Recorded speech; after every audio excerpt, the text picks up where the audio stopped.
Hello! Welcome to Hobby Night Live! This is a different setup, isn't it? I'm just over admiring John's tank. John has been Sherman on this. So if we bring it over into Hobbycam 2, you can get a view of what John is going to be working on tonight. Right, enough of that. Let me introduce myself. So I'm Warren from the Beasts of War team, and tonight we're going to be hobbying. Can you hear me? You can talk to us in pretty much real time because we're all monitoring the Twitch chat. From here we can kind of see Twitch, which is the purple icon, guys. Yep. We can see YouTube, which is the red love hearts. And we can see Warren at LloydSexyTime.com. That's the one that's quite phallic looking. But there's not very many people on that one. Anyway, let me introduce the rest of the team, and we'll talk about what we're doing tonight. Because tonight is a total experiment. We have no running orders. We have nothing to say. We have everything to say. We're just gonna chillax, weekender style. Bearing in mind, we are doing weekenders both tomorrow and Sunday as well. We've worked hard this week, dudes. What's going on? You can see Ben. You can see Ben hanging around in the background. Oh, yeah. If you look in there, I'll introduce Ben in a second. So Ben, if you're watching this, which I know you are, prepare yourself. I will be coming in to wave at you and shout at you in a second. So let me start with, this is Justin, Beast of War Justin. Hi everybody. Justin, what are you working on tonight? Well, as I've been touting for the last few weeks, it's been the Blood Bowl teams I'm working on tonight. Hang on a second, Mad Cow Crazy. Do you want to slap in the mouth? Warren has gained weight. No, we're just using a new lens on the camera. Right? Sorry, just maybe it was a bad idea to put this on. If we want to take a look, I've got my orcs primed to start things off, and I've been working away to begin with them. Now, I'm not planning to do the whole team tonight, but if I can get all the skin done, the cloth done, and the weapons and leather done tonight on the team, I'll be happy. Maybe even if I get it to the stage where I'm actually getting it washed, I'll be content with that. Yes. So that's my goal for tonight. Justin, when you've washed your leather, you're always happy. Okay, we have special guest AJ in the studio. How's it going? AJ's doing something quite big and epic, actually. You might have to hold it up for people. Yeah, so we're doing a speedboat kind of contraption. It's similar to the guard. We're basically getting a bit jealous of the Red October. Yes. So we wanted a kind of boat to kind of counteract that. So we're kind of just making sure that it can fit the Proteus tanks. And kind of just sort of build in the structure tonight, and then I'll spend kind of the next couple of weeks kind of skinning it and making it look pretty. Let me grab this just for 1 second to take this up to another camera, just to show folk what they're doing, what you're doing. So can you see me at that? Let me move my relentless out of the way. It's blatant advertising, Warren. There. Can we see this? Yes. So this is part of the hull of the assault craft, and tanks can spin off the back of it and stuff. The tanks, I think, are from Secret Weapon. John, can we remember where they're from? Yeah, I believe they are. Yeah, I think they're Secret Weapon. Lovely, lovely vehicles. We kind of left the tops that they were detachable, so as you could put them down, it looked like they were in the water. So it's the Guard Watch. It's Guard Watch. Yeah, it's Guard Watch. What's Guard Watch? It's Baywatch, but with the Guard. It's Guard Watch. Yeah, that's essentially what it is. I seen someone's comment. Yeah. Okay. Yeah. Okay. Over here we have Lance. Okay. Now, before Mad Cow Crazy's comment, he was the fat controller, but clearly that's no longer the case. That's me. So Lance is going to be controlling the cameras of the show. Do you want to show them our fancy new camera, where you can see multiple things all at once? Sure. Okay. Let's do it. So this is it. We have no name for this screen. So if you guys can help us name this screen, I was thinking of just calling it Awesome Screen, but we'll see. What about Multi-Beast? Lance is also hobbying tonight as well. I was going to say there, like, sorry, I guess I'm not doing anything tonight. Well, you've got a lot of screen switching to do. Yes, so. I'm working on the Trollkin Shaman, but mostly I'm working with the P3 range. Hey, you've started. Yes, I have. Show off what you're doing. Is this what you're working on? Oh, it's really dark. dark. Very dark, really isn't dark. it? Yeah. Well, we'll come back to that later. Well, we maybe need to shine a torch on that. We then have Lloydo. Say hi, Lloydo. Hello. So, Lloydo, you're doing a bit of historical tonight. Yes, Scylla, I'm working on historical minis tonight. You know, you're laughing, but my hope is that we're going to have a pub quiz some of these hobby nights, lads. So what are these, Lloyd, that we're looking at? I'm looking at Spanish for Blood and Plunder. Mm-hmm. Don't ask me to say what they're called. They're basically, this is the Spanish militia. Yes. Okay, so I have quite a few of them, but I thought I'll pick out 4, try and keep it reasonable, try and achieve something in the night rather than half painting a lot of things. Yes. Lloyd, it's Guarda Costa. Okay, or Carlos, Fernando. I was going to say Luigi and Mario, but I think I've crossed the borders at that point. John, as you know, is working on a Sherman now. Yes. This Sherman is Rubicon Models Sherman. This is It something is, yeah. new for us in here, isn't it? It is, yeah. So I'm working on the Rubicon model Sherman Easy 8, which I'm holding a box up for. But I have Want to the hold it tank. up again there, John? For Yeah, the sure, go for it. camera. Can we Over reach? there. There it is. Yeah. Hello. But I have the tank already built, so I'm going to combine it with another Rubicon product, which is a stowage set for allied tanks. Oh, so I like that. we're gonna try and fury it a little bit. Hey, should we have a look at the sprue? I have the sprue right Okay. here. Is that the Yeah, sprue for there's this? 2 of them in this. Are So. they identical? Yes. Okay. Go for it. Let's get a look at the sprue there on Hobbycam 2. John, do you want to try to identify a few of them parts? Well, we have a stowage bin here in the back, then we've got lots of tarpaulins covering jerry cans and boxes, spare wheels and bits and bobs. There's also an extra machine gun down there, spare track, wheels. And what I'm going to try and do is do a model of Fury without it being Fury. So we're going to call it Livid. Yeah. So we're going to get as much kit on it as possible and see how that turns out. Noggin and Nog has just posted a comment, Lloyd. He wants to know, do you actually know how to do skin? Because all you've ever done is bone till now. Shots fired. Well, you know, one way to find out. Well, you know, he has expertise at bone that goes way beyond. Right, finally, can we see this man? We can't actually can't see see this him. man. Lean in, Right, lean in. okay, let's lean him in. This red-haired beauty here, strawberry sunset. This is Killian, and Killian is it? Well, Killian, what are you working on? Remember, Killian doesn't have a microphone. Killian, you'll have to talk. You'll have to talk Okay. into. So basically, I've got a new airbrush. It's a very fancy airbrush. I want to see if I can paint most of this model, or maybe this model entirely using just this airbrush, because this airbrush is that. Can you reach him in there? Okay. You want to put them under a close camera? Yeah, put him under the close cam there. So. Steal Lloyd's. What are we looking at? This guy. That's an Infinity Intruder with HMG. Quite a nice model, and I'm going to see if I can paint it more or less entirely with an airbrush. Yeah. Oh. Az is in the chat. Hi, Az. Hi, Az. He's just saying, hey, there can only be one strawberry sunset or Az, I don't know what to say. So Stick your flame, brother. Stick your flame. now somebody's saying to speak up. I would imagine that's Killian. Killian is not mic'd up tonight because if he was, his dulcet tones would put you all to sleep. So, right, that just leaves me. What are you doing? My Lloyd? hobby tonight Is drinking that I'm can. going to sit back, watch the chat, and enjoy a can of Relentless.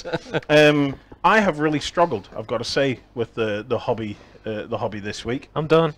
I've been looking at. You're finished already. There you go. How did you do that, Lloyd? Lloyd, that was so fast.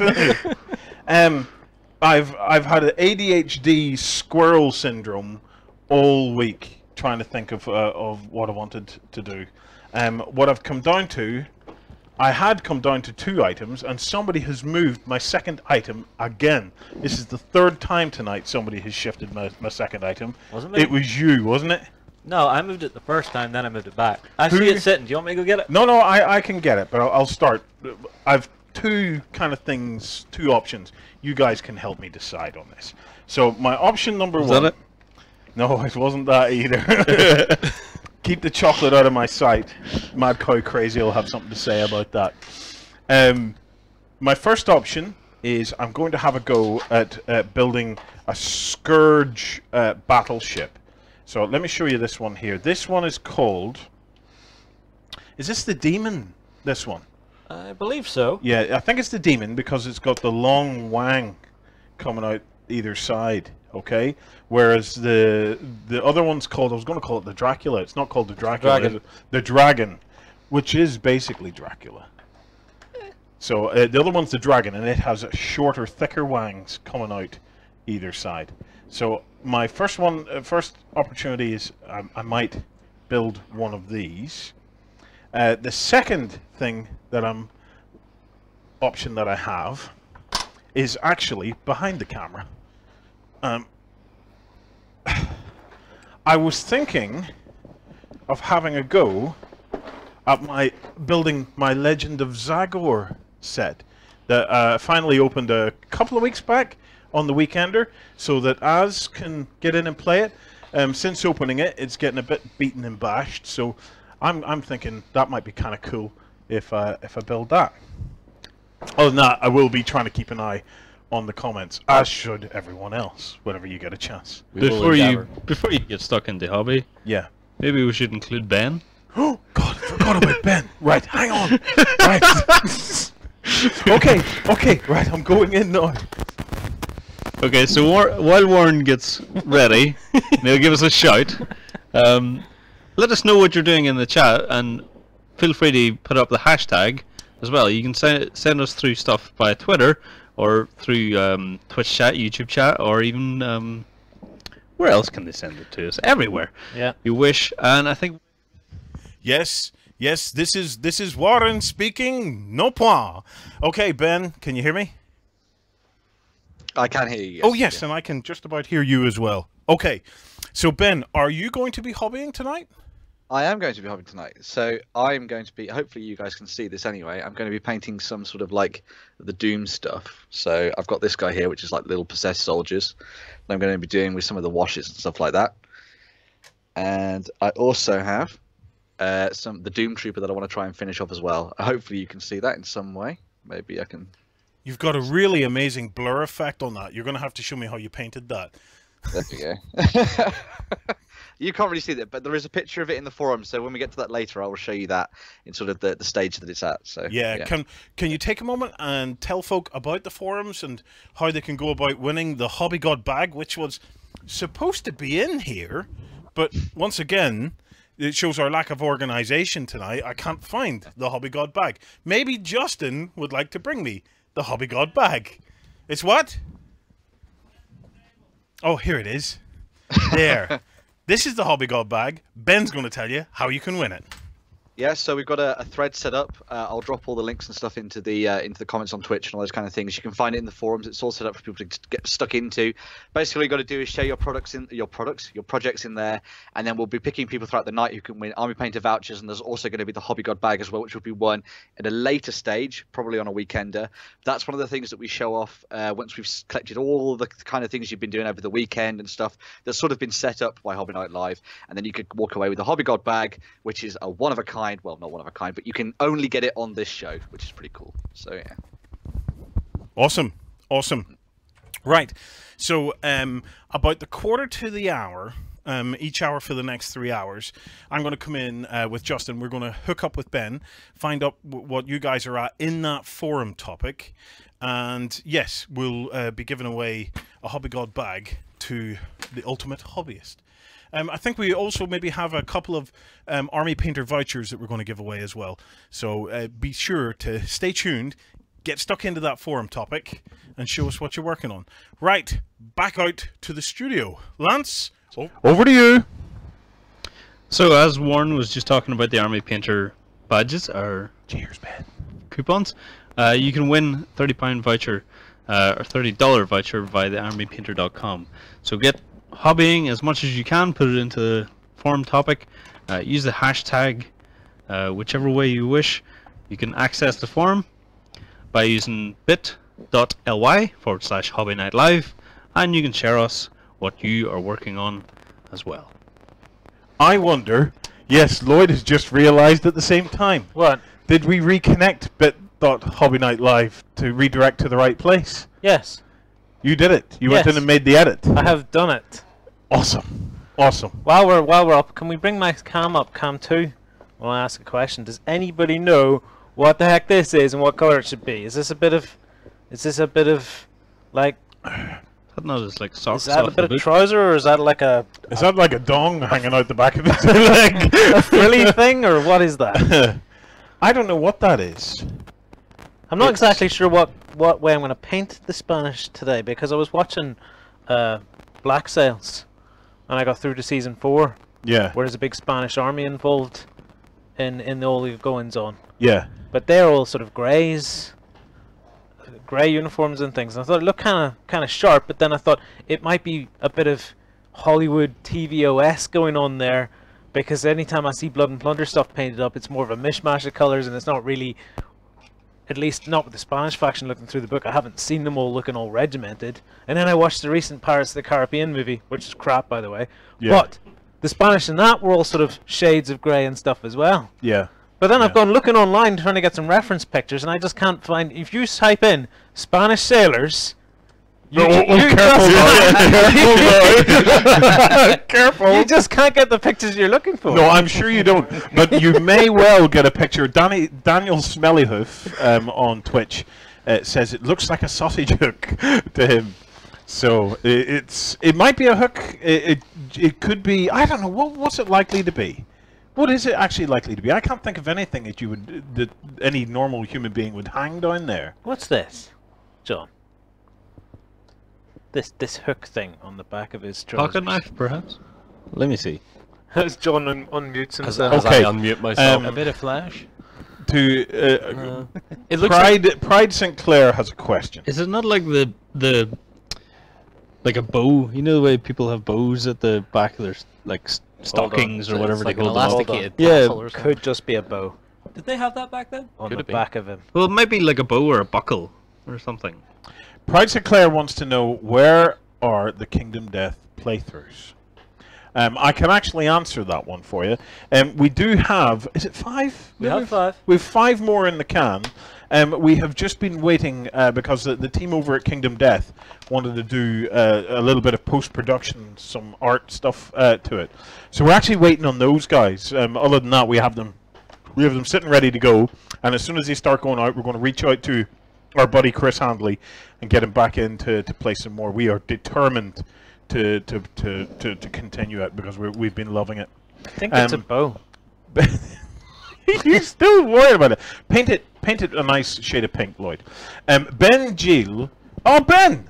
Hello, Ben. He says he thinks that they're a tie, kind of like a part of the breeches. Can you scroll back up the thing for me, Lance? The chat. Comments. If you scroll back up it there a wee bit. Yeah, he thinks that they're a tie, a part of the breeches. Normally, they're different colors to the breeches. Yeah. Like this. And in the regiment where he reenacted it, they used mixed colors. Okay, Mad Cow Crazy is redeeming themselves here. Says it's just a boot hook. Most boots have them. You put your finger in the hole, Yeah. and use it as leverage to put your foot into the boot. So is it just leather? Yeah, it's just leather. So Okay. now's a good time to for anybody that's new to watching this, please take a moment to subscribe to us on YouTube. Come on over and like our Facebook page, and subscribe to us on Twitch. Twitch is a good one, so subscribe to us there. Right. Anybody got anything that they want to show off? Because otherwise I'm going to start getting stuck into to my own. Can we get a quick vote in the Twitch or in any of the chat? Do I go with the Zagor, or do I go with the Drop Fleet Demon with the... No, that's the Demon. I'm going to go with the Drop Fleet Dragon with the thicker wangs coming out the sides. So if you can do that, Drop Fleet or Legend of Zagor, and then I can make a decision. Twitchin, sorry, T-Trin says, do what makes me happiest. It's my hobby. I wish I could make a decision. Zagor, Zagor, Zagor, Zagor, drink, Zagor, girdles, Zagor. Yeah, I think we're going to go with Zagor, and we'll save the wangs for later on. Right, let's have a look. Oh, at what's in this bad boy. Will we, Justin? Yeah. Oh, somebody's put up a picture of a boot there for you, Yeah, Lloyd. there you go, Lloyd. Ta-da! Of course. This just doesn't look very authentic Spanish, though. Geek Kaylee absolutely finished off that with arse. Nice. Right. So in the Zagor box, Right, can I do one thing? yes, you want to sniff it? No. I want to grab this because this does something that creeps me out. Yes. Oh, yes, challenge me. That's creepy. It worked perfectly. I cannot wait to play this. Right. So in The Legend of Zagor, you get a full 40K computer. It'll not be long before Games Workshop are releasing their own 40K computer. So you get some great classic-looking minis. So I'm not actually sure what they are because, like I said, I've only opened it for the very first time in the last couple of weeks. So I've got these ones which are all single cast. So I'll clip them out and show you those. I have some of the big minis that are multi-part, where I've got like the big wizard on there. I've got a dragon. This is the sprue I'm looking forward to. I then have more of the kind of the floor pieces, and then some more bits and pieces of terrain. Got a little bridge, set of steps, and some cool kind of like dragony kind of jaw type things. I've got skeletons, Lloydie. Yeah. Actually, some really beautiful skeletons. I'm really into the old school stuff. It just makes my heart swell. We were at Warhammer World. Was it 3 weeks ago? But Yeah. 3 weeks ago. About 3 weeks ago, we were on our way back from UK Games Expo, and those nice chaps over at Games Workshop and extended an invitation for us to come up and see them, and say hello. So we went into the, what do you call it? The exhibition. The new exhibition. And I've got to say, the exhibition is amazing. If you ever get the chance to go to Warhammer World, I highly recommend it. But I recommend you take a full day, because if you're anything like me, I actually had to leave because it was just so intense, because there were so many things going on the tables that I actually started to find it a bit hard to look at. So I went out and then went back in. But the bit that I enjoyed most is at the very start of the exhibition, you get all of the old-fashioned stuff, all of the retro stuff, and you have Mike McVeigh's classic diorama of Warhammer Quest in there, and it just, I was just looking at it and I was just going, oh, There's a couple of I'm his in pieces love. in there, isn't there? I'm in love. Yeah, it's some really nice stuff. Right, well, I'm going to start clipping at some of these to see how I get on. Somebody's getting a ton of static from me. Sorry, hopefully it's not permanent. If it continues, we will see if I need to be switched off. It may not be static from me. It might be the airbrush. Well, I've had my mic muted the whole time, so Okay. well, it could be. Yeah, it could be. Has it stopped? Has the static has Static has gone now. now gone. So that's an airbrush. Okay, do you want to turn on the airbrush and see if the static comes back? Do you want me to mute my mic and try the airbrush again? Yes, mute your mic. I was excited from that, didn't I like it? Right, try the airbrush again. Do you now hear the static again? Yes. So that's an airbrush, not static. Yes, that's an airbrush. That's not static. Minty says it's just me. I'm electric. I'm electrifying. They're actually all saying that Az is actually saying it's Russell static when you wriggle. Oh, when I wriggle. Wriggles. That's odd. Oh shit, man! There's nothing I can do about that because I love to wriggle. Okay, I will try to stop wriggling. Okay. What? Wriggling. It's not the brush. It is me. Okay. John, you need to turn yourself on, man, apparently. Right. Yeah, but if I keep my mic unmuted, then they'll hear the airbrush. Yes. No, don't unmute yourself while you're airbrushing. Yeah, Go. We're hearing that you kind of like this new format. If you do, let us know.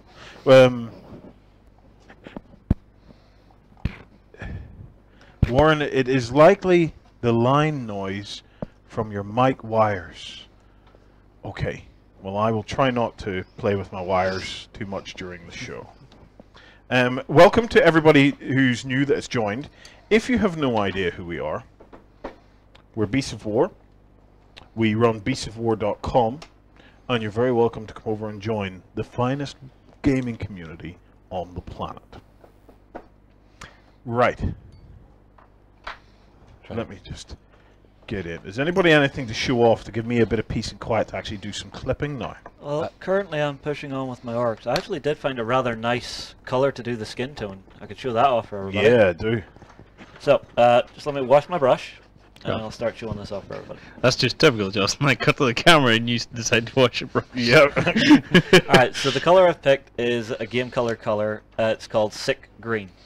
Now, I've decided to actually do a mixture of both Army Painter and Vallejo tonight. So, I've primed it in pure red, which is quite bright at the minute, but once I get my washes down on that, that should dull it down to a nice dark red. Yep. And then the Sick Green is actually going over it really, really nicely. It's really covering it up very, very well. Yeah. So I'm hoping, I think I'm about halfway through the team right now, so I'm not doing too badly. I should make some good progress tonight. And that's my key goal. Now, is anybody saying anything interesting in the chat? I see someone speaking in Russian. Yeah. Hello to Russia. For Ben, they're wondering which chat we're monitoring. So we're actually monitoring YouTube Restream and Twitch. We're very lucky. So yes, hello from Russia. We can even see chat from Pinterest. Can we see not Pinterest, Periscope. Periscope. The only chat that we're not monitoring tonight, because we don't know how just yet, I believe, is Facebook. So if you're on Facebook, chances are if you're on Facebook, you're on a little mobile device and not chatting anyway, but just hit love hearts. That's all you need to do all night, is just sit and hit love hearts. Right. Same with you guys on Periscope. Love hearts. We love the love hearts, don't we? Yeah, quick shout out to Bytheron. Justin, don't miss out on painting the ears. I actually hadn't noticed. The orcs do have their ears just poking out of the helmets here, so I have to make sure and actually Can we get a bit closer there to that camera? So it's just right in there. So I do need to make sure and get those. So good spot. Thank you. That'll save me going back. Have you been at these with the clippers? No. Okay, so there was no need. No, there's no need for that. No. There's no need for that. This is a Games Workshop, and they don't do that. Okay. You're in safe hands, Justin. Yeah. Should be grand. All right. Anybody else got some work they want to show off so far? Lloyd, how are you getting on? I'm just moving on to sort of a Castle Grey coat. Castle Grey Skull? Yeah, Castle Grey. There we go. Coat. Yeah. Because I'm kind of going with this grey scheme. Hold on, I think I have a picture. And what, you just using exclusively the Army Painter stuff tonight, Lloyd? It's all Army Painter that I've got at the minute here in front of me. If something else springs pops up, I'll have a look at it. Jim Oriskany is on the channel shouting us out from Fort Lauderdale. Hey Jim, missing you tonight, mate. Board Snores. Board Snores is bemoaning the poor. How do you pronounce that word again? I know, eunuch. Those poor eunuch orcs. Or as in a previous weekender, what was it you called them? Unch. I read phonetically. Big deal. Well, it was good. It was good. Evening, chaps. Studio Dropshit is enjoying the format. Yep. So, someone you're is very telling welcome. John to behave. I don't know what you've done. They're just saying behave. I was shaking a bottle of paint. Okay. Vigorously. Right. Let me show you something here. Photo. Can we get on to Hobbycam number 2 Hold on. there? Just number 1. Just figure stuck in. Yeah. Right. So here is the way the Spanish looked in Black Sails. Yeah. So these are the guys I thought were kind of nifty looking. So I'm kind of going with that sort of look, but I'll change up their trousers and stuff so they look a bit more militia and not too regimented. Like they're not a full-on regiment, but they've got like some supplies or something, because I kind of like the grey scheme that they had going on. Chris Zombie King says that he's catching you on the side of the camera and it looks like you're masturbating furiously, John. Well, there was a comment earlier that said John has a tank he's already turned on. So, John, tell us a bit about Tank Fest. There are people asking. Now, John was at Tank Fest. Was it last weekend? last weekend, yeah. Yeah, there was part of the reason why we delayed Hobby Night Live to this weekend was to give John a chance to actually go and enjoy Tank Fest and not have to be up to midnight the night before. Yeah. How did it go down? It was really good. A couple of criticisms though. They oversold the event. Really? There was 20,000 people there both days. The place was absolutely bunged. And the trying to get to the arena, the crowd around the arena was about 10 deep, so you couldn't actually see anything. So that was on the Saturday, so we decided we'd just walk around the museum, do all the other normal stuff, and stand in line at the World of Tanks booth for an hour and a half for 5 minutes of gameplay. I have the perfect solution to that. Next year, watch it online. We should take Beasts of War to Tank Fest and they do a wargaming fair. We should set up a Beasts of War big marquee and run a boot camp kind of thing where participation games where people can come in and play with us and our little privates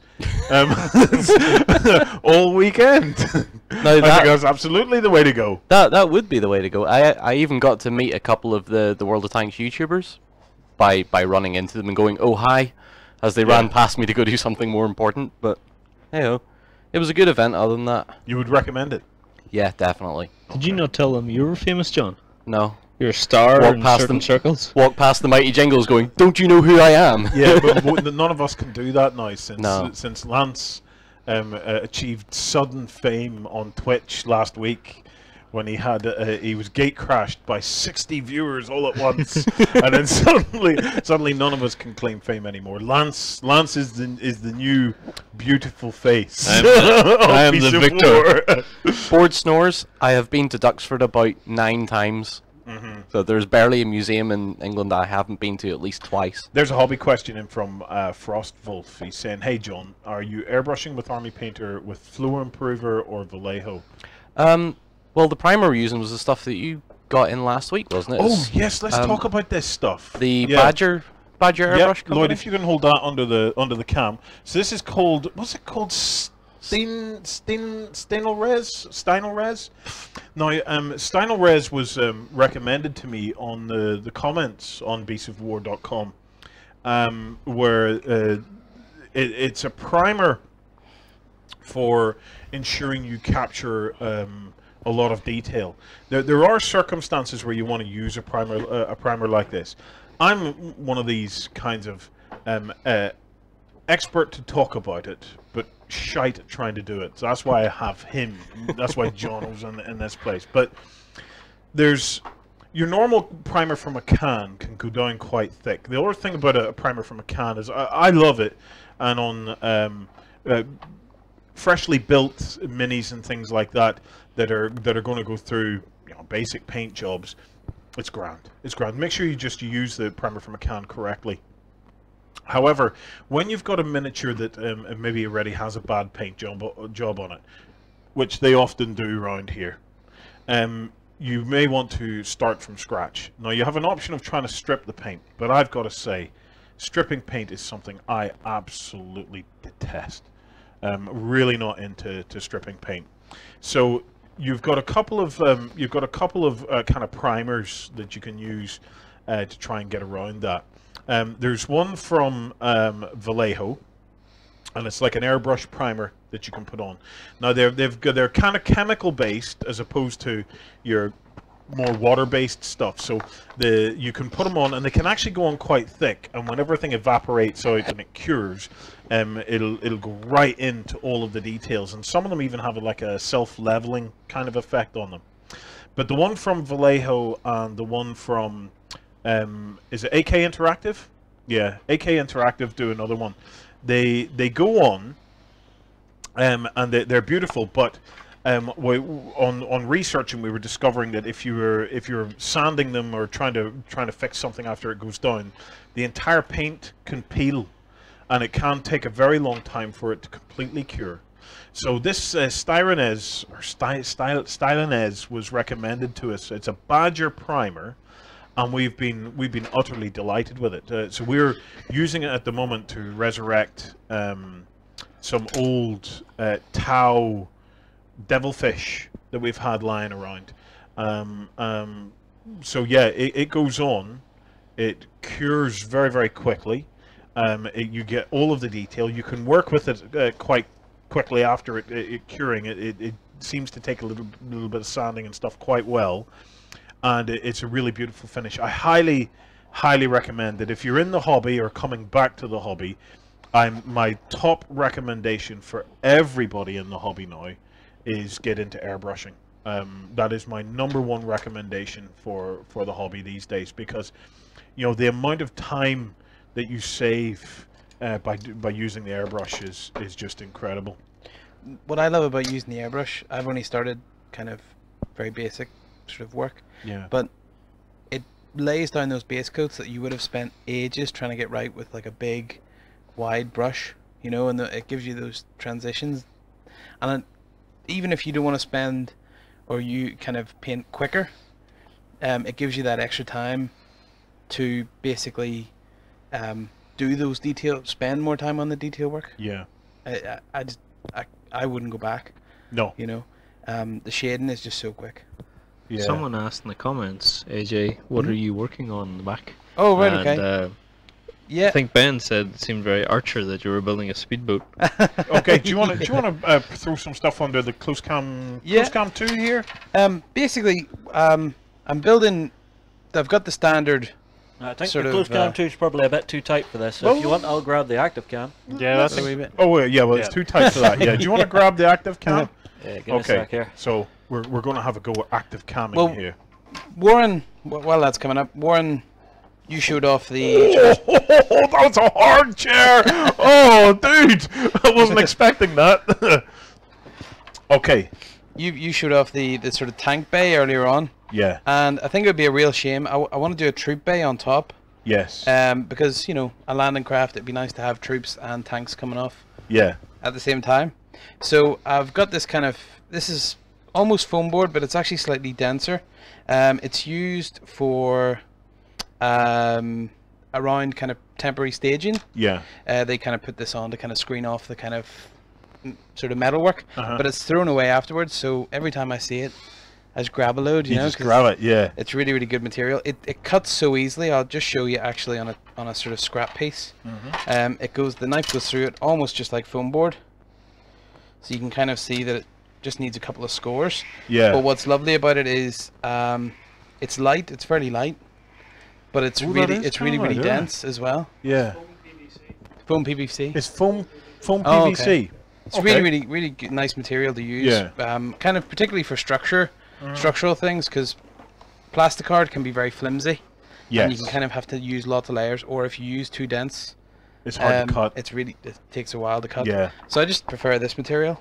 Anytime that I can. So where's that going to go, AJ? What's the plan for that? So this is the sort of top. I've just cut this to fit. I'm rather than going square, I've kind of tapered it in to sort of match the outline of the boat. But the reason I've cut these holes in is because I thought it'd be nicer if we could actually sort of see what was a bit of underneath it. the thing. So this will need skinned on top. But that's quite straightforward to do. I've nearly glued my hands together getting the mesh glued down, but it's worth it. I think it'll look quite nice when that's finished off. So we'll have a nice troop compartment. I'm thinking about a turret here.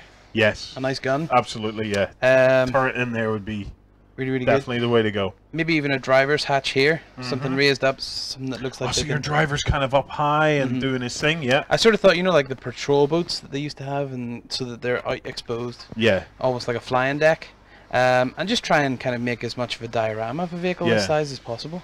This is for one of our house armies. It's called the Proteus Guard, and it's kind of like a 40k alternative army that we developed, where it's very kind of marine based.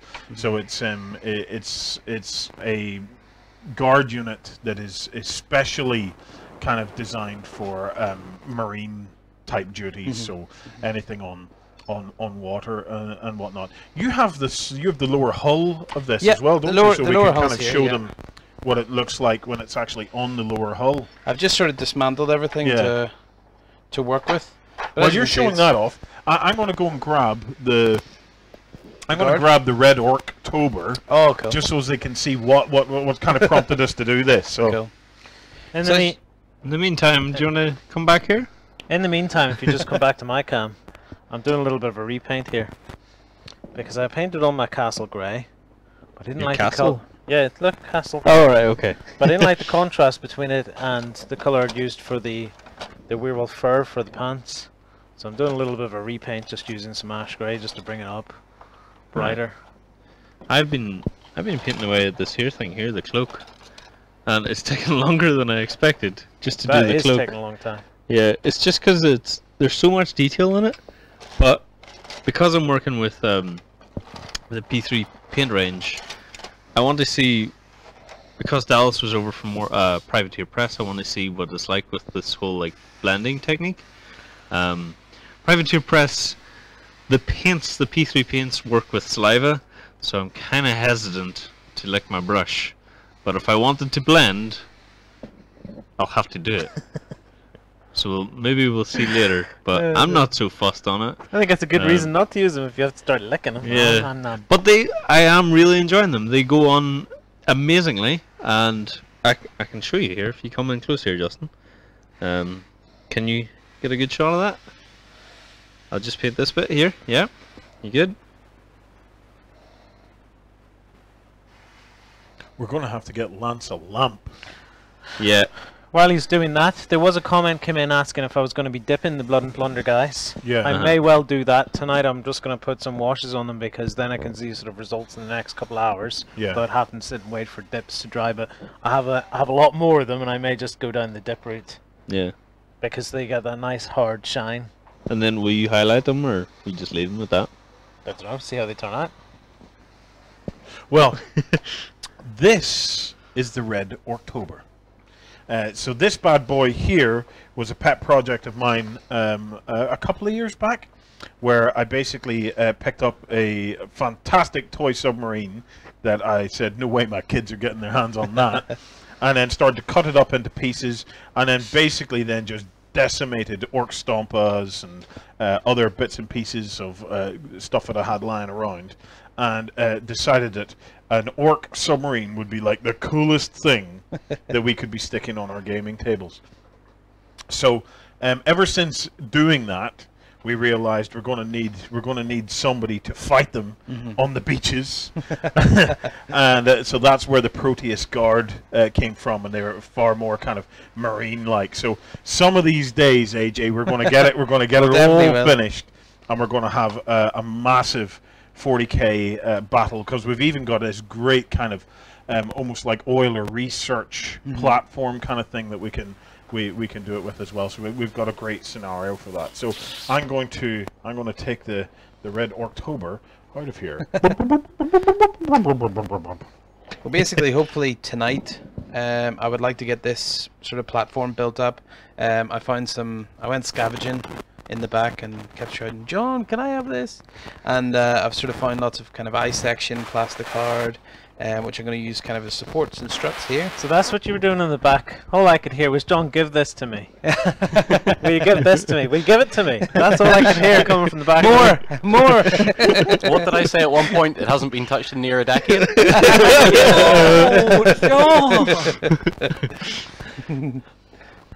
Alright, well, I think I'll run the active camera back up here, because I think we're getting very close to the point where we need to be going in and talking to Master Shaw and seeing what everybody's up to. Just as a reiteration, remember that you can show us your work with the hashtag. You can post it in the forums, and if you're like some of the other people on Twitch, you can actually post your image in Twitch, it seems. Any and all projects are welcome. Just make sure you hit up our website, beastwar.com, and you can find us doing our thing along, and we'll discuss your work as well. And there's neat prizes in for it as well. We have the $30 voucher. I keep saying 30 quid. It's dollar. $30 voucher, along with the hobby bag. I can't hear you guys ready? Can you hear me now? Hello, Ben. Are you there? I am here. Can you hear me now? You are there. I can just about hear you. Let me just try again. Hello? Hello, can you hear me? Yes, you're very quiet for me. So, right, okay. It's time to find out what's going on in the forums. Ben, take us through it. Who's doing what? Okay, so the first link that we should be able to check out is from one of our community members called Yanis1004, and he's actually been painting up one of the really cool miniatures from the Gloomhaven box, which is that massive, huge role-playing game that we saw coming to we talked about on one of the weekends a couple of months back now. So yeah, he's been painting up one of the really cool little sort of gremlin creatures that you get in that, which I thought was absolutely fantastic, and he's done a really nice sort of featured base here as well. There's actually been a little bit of progress on this one, as you can further on in the thread, which we might come into later, where he's actually been working a little bit on the sort of base spraying and stuff like that as well, which is pretty cool. But yeah, pretty fantastic looking sort of start to this one, and an interesting base, as I say. So yeah. Now I have to wonder where he actually got the little skulls and gribbly bits to go on to the base here, Ben. I would think from the plastic that they've got there that that's probably some stuff that you're going to see from the likes of Mantic Games, so Kings of War, and I think there's also maybe a little bit of Games Workshop going in there as well. Okay, cool. So yeah, I wouldn't be surprised if they've come from one of those bits boxes. I think. So. Yeah. And what would you do with this yourself, Ben? Because I know this is an ongoing project, but what would your thoughts on this be? Well, I'd really like to go down the route of trying to take this and maybe trying something a little bit different in terms of the skin colors and stuff. Because one of the big things about Gloomhaven is they've always gone down the route of trying something a little bit weird and a little bit sort of off the wall when it comes to their colors and their creatures. So maybe if you didn't go down the sort of more traditional route of greens and stuff, and instead explored the likes of blues, maybe a little bit of purple, when it came to a model like this, I thought that would be pretty cool. So yeah. Very cool. Very, very cool. All right. So. Yeah, I'm still struggling to hear, but that's okay. Who else do we have, Ben? Next up, we have James Rossi, who has actually been taking his previous love of Grey Knight, and he's going to be applying it to the new Primaris Marines. So he's been taking a lot of the models that you've been seeing coming out in the new Dark Imperium set here in the plastics, and he's sort of retrofitting them with a whole bunch of Grey Knight stuff as well. So as you can see, he's got the Grey Knight weapons mixed there, and he's got Grey Knight heads and all sorts of different things sort of thrown into the mix, which shows off a lot more of the customization that you can get with these packs, which I thought was pretty fantastic. You see, this is one of the things that I've really been looking forward to seeing, Ben, is seeing where those new Dark Imperium miniatures could be taken to. So seeing them being brought in with the Grey Knights is a really, really great way to actually see someone take the story and actually start to move on with it. Definitely, yeah. It's something that's quite interesting to me, because I've obviously wanted to go down this route of trying to do sort of a lot more sort of almost like temple based stuff with my guys. So I want to use a lot of stuff that you've seen on the sprues for a lot of the Dark Angels, for example, so all the hooded heads and stuff. So the likes of the Grey Knights work really nicely with these Primaris Marines, and I think that's one of the sort of angles I want to go down when it comes to me building my own stuff, because I think they're coming out in their own little boxes. Maybe I think it's next month now, so shouldn't be too long. Yeah, so we might see the modular kit for the Primaris start to come out. Hopefully, yeah. So I'll start to see people being able to expand their forces a little bit more and try something different. Yeah. Yeah. Very cool. Yeah. Right. Who else do we have? It's nice to see all this Primaris Marine stuff kicking off now, isn't it? I imagine we're going to see an awful lot of that over the next while. Oh yeah, definitely, yeah. Next up, we have Calidor 2, who's actually doing something a little bit like what I'm doing, because I'm obviously painting up the miniatures from the Doom board game. The predecessor to the Doom board game was actually the Gears of War one. Or I think it might have been that it was sort of like in the middle, potentially. But anyway, he is painting up the plastic miniatures that you got inside the Gears of War board game that was done by Fantasy Flight. So as you can see, he's got a lot of the sort of base coat stuff down on these, and he's starting to work them up through the colours. He's got the dark stuff going on at the moment, and he's going to be sort of highlighting up as he goes through. But yeah, some really interesting looking miniatures. And this was back still when Fantasy Flight games were still doing some amazing stuff with their plastics, and people were sort of being blown out the water by some of the stuff they were doing. This is all still obviously pre CMON and all the stuff they did with Blood Rage and Zombicide and things as well. So some really cool little models for this, and it'd be really nice to see these come together, because it's, you know, that nice mash of what you got with the video game world and also from the tabletop world at the same time. Yeah, I'm really liking cool. these. Yeah, Very these cool. are very, very cool. Now I do have to wonder, should he actually lighten the bases to actually make the miniature stand out a little bit more, because the paint scheme on these is very, very dark. So Yes. a brighter base might make them pop a little Yes, better. I would run with that. What kind of bases though? You know, it's any ideas, Ben? Well, from my thing is, I've sort of gone with quite a light grey for the basic of mine, because it works really nicely with the Doom board game itself. However, because of the sort of Gears of War thing, maybe you want to go for something a little sort of outside the box, maybe a sort of like ruined battlefield thing. Yeah. So maybe you can add a little bit of texture to it. The other kind of thing you could go for is something that we've talked about on previous Weekender shows, where you could maybe even slice the models off those bases and put them onto clear ones instead. So then you've actually got those board tiles showing through underneath the models, which would be pretty fantastic, especially because of all the artwork that's gone into them and stuff. So, yeah. Well, you see, one of the things I would do with these, Ben, is something that I've done a few times, is I actually take a very thin layer of, say, green stuff or milliput, you know, actually mold it in and around the feet of the miniature so I don't have to cut it off, and then I score in, you know, cobbles or deck plates or something along those lines. Yeah, you could also do that as well. I mean, that'd be quite interesting because it'd be a way for you to almost texture the bases and then not have to worry about the likes of flock and sort of all those other things from Mario Painter and stuff. You can basically just work with what you've got then, I guess. So, What do you think, Warren?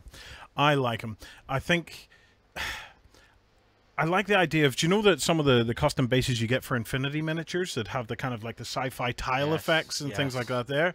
I would probably go with something like that and do like almost like white tiles. Yeah, like they're running across a kind of like a white tiled spaceship type area. So if you get the chance, hit up the MicroArt Studios website and see some of the custom bases and things that they do for the Infinity range, because they will just make those pop with that darker color scheme. MicroArt Studios is a good choice, as you say, but another one to check out is Tabletop Art. I think they're also I think they're a German company, I think, but they do some really nice sort of sci-fi sort of sculpted bases for you to check out as well. But there's obviously MicroArt do a whole bunch of stuff that's officially done for Infinity, so they've got some really nice sort of styles going on there, which is pretty cool. So cool. Who's next on the lineup? Next up, we have Martin45, who we're going back to Primaris Space Marine with this one. Look at those.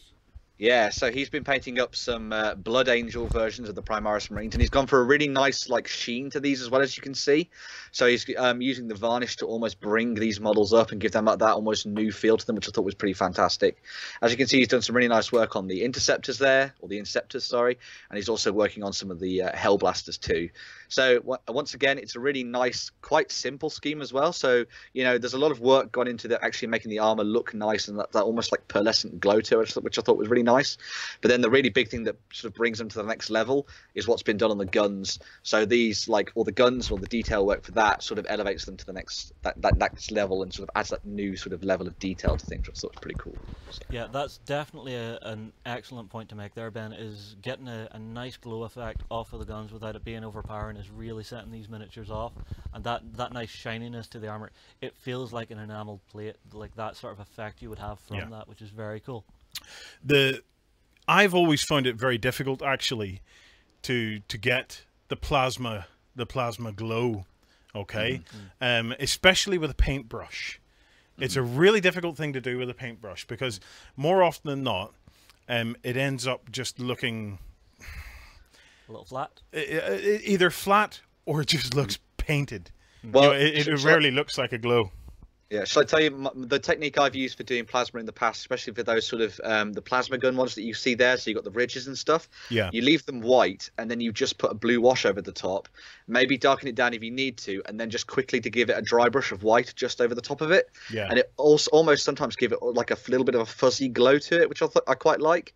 But it's a really simple way of doing it. Obviously, you can do it in different ways as well, with like airbrushing and all those kind of different things. But it's just that sort of nice, quick way that I've done it before in the past, if anybody's interested. Yeah. So. Well, instead of actually dry brushing it white, one of the things I've used to do plasma, and actually it works reasonably well, is give it a little dry brush of yellow. Right. Because you've got the green going through the yellow, which is sort of a higher tone, and because yellow is such a tough color to get down, the green actually comes through it. That could be quite interesting. Yeah, yellow over green could work quite well. On the topic of airbrushing, that would probably be the way I would go now, would be to try and airbrush them. But like many of you, I don't know if I would have the confidence. This is the whole source lighting thing again, right? Because the thing about source lighting is you have to basically have the model painted, right? So you've spent your time painting this beautiful model, and now you're going to start squirting an airbrush at it over the top of your beautiful paint job. Well, I think it's a confidence thing. It really is. You see, I think this is more just glow effect rather than source lighting, because none of that light off that is hitting the rest of the miniature. Yes, but if you do it with an airbrush, yeah, you have to do it that way. Well, unless you do it first. You could do a lot of masking. Right, so you could mask it off and then just dash it with an airbrush. But the thing is, if you don't mask it and you have decent airbrush control, you can dash it, and the overspray will actually start to look a bit like the glow of the light hitting other surfaces of the model as well. But we got to talk to some of our airbrush experts specifically about techniques for source lighting, because I would imagine source lighting is probably a lot more simple than what many of us actually think. But it's about understanding the process of achieving a source lighting. You know, it'll be a case of, I'm guessing, maybe in the chat you guys will be able to fill us in on this, but I imagine it's about knowing what paints to put on, because it'll not be just one paint for the light effect. It'll be a series building up to the light, and knowing what surfaces to hit, what surfaces not to hit, what angle to maybe spray from with your airbrush. So whenever you're doing things like the source highlighting and stuff, that is basically where you're going to learn to do those angles and stuff. Because whenever I first started to experiment with that, I was going way too shallow for actually doing, you know, zenith highlights and stuff. Yeah. And so actually using that as a way to practice to actually get those angles and stuff to begin with. So do you go deeper now than the I one go you've very ever... steep on the angle now. Okay. Very, very steep on the angle now. Like that? Like steep? almost vertical whenever you're trying to get the final shots onto it and actually just catch the top of it and just a little bit spills down over the edge. Right. All right? Yep. That's the way to do it, Justin. That's the way to do it. This is my experience. Okay. Ben, who else have we got? Next up, we've actually got some work from Commodore Rob. Now, he's been painting up a really fantastic-looking Skaven team. So he's getting really stuck into it now. So he's done a lot of the flesh work, as you can see, and he's starting to work it up with some dark greens and stuff, which is a very typical colour for what you see from the likes of the Skavens. You know, that warp stone glow to them. But yeah, some really cool stuff from Commodore Rob. Rob, I am loving this. Rob, is this a game you play with the young fella? I have to wonder if this one he's wanting to bring to a boot camp and get a game against me. Yeah, absolutely. Do you know, Rob? You should bring your son with you to a boot camp some of these days when we host one, because I imagine, Rob, this is something that you're playing with the son these days, because it's that looks absolutely awesome. I'm really looking forward to seeing where you go with that. Okay, who's next? Next up, we've got some stuff from KWR Douglas. Now, I think... Chaos! Yes, we're actually seeing some chaos stuff, which is pretty cool here. So he's actually going to be working on the Death Guard. So we've seen some stuff from the Primaris Space Marine side. Now we're also going to be seeing some stuff from the Nurgle side as well. And as you can see, it's gone with a very nice, awesome base color here, which is very typically Death Guard, very typically sort of Plague Marine as well. Yeah. And I really like the way that he's going to be going for these rusted bronze looks as well across the armor and the accessories at the same time. So it'd be really nice to see these come to life over the rest of the evening, and of course throughout the rest of the weekend and the next week as well. I'll be watching this very closely. Myself and John have been talking about the paint scheme for ours. So we have some of these in the studio. So what we've been looking at is again using the airbrush to try and take a lot of the work out of it. So what we're currently toying with is actually priming them with an army painted brown, like a dark brown, and then overcoating them, giving them a base coat based on a zenith effect. With a green not unlike that, one of the kind of necrotic greens or something. So we'll go a little bit brighter.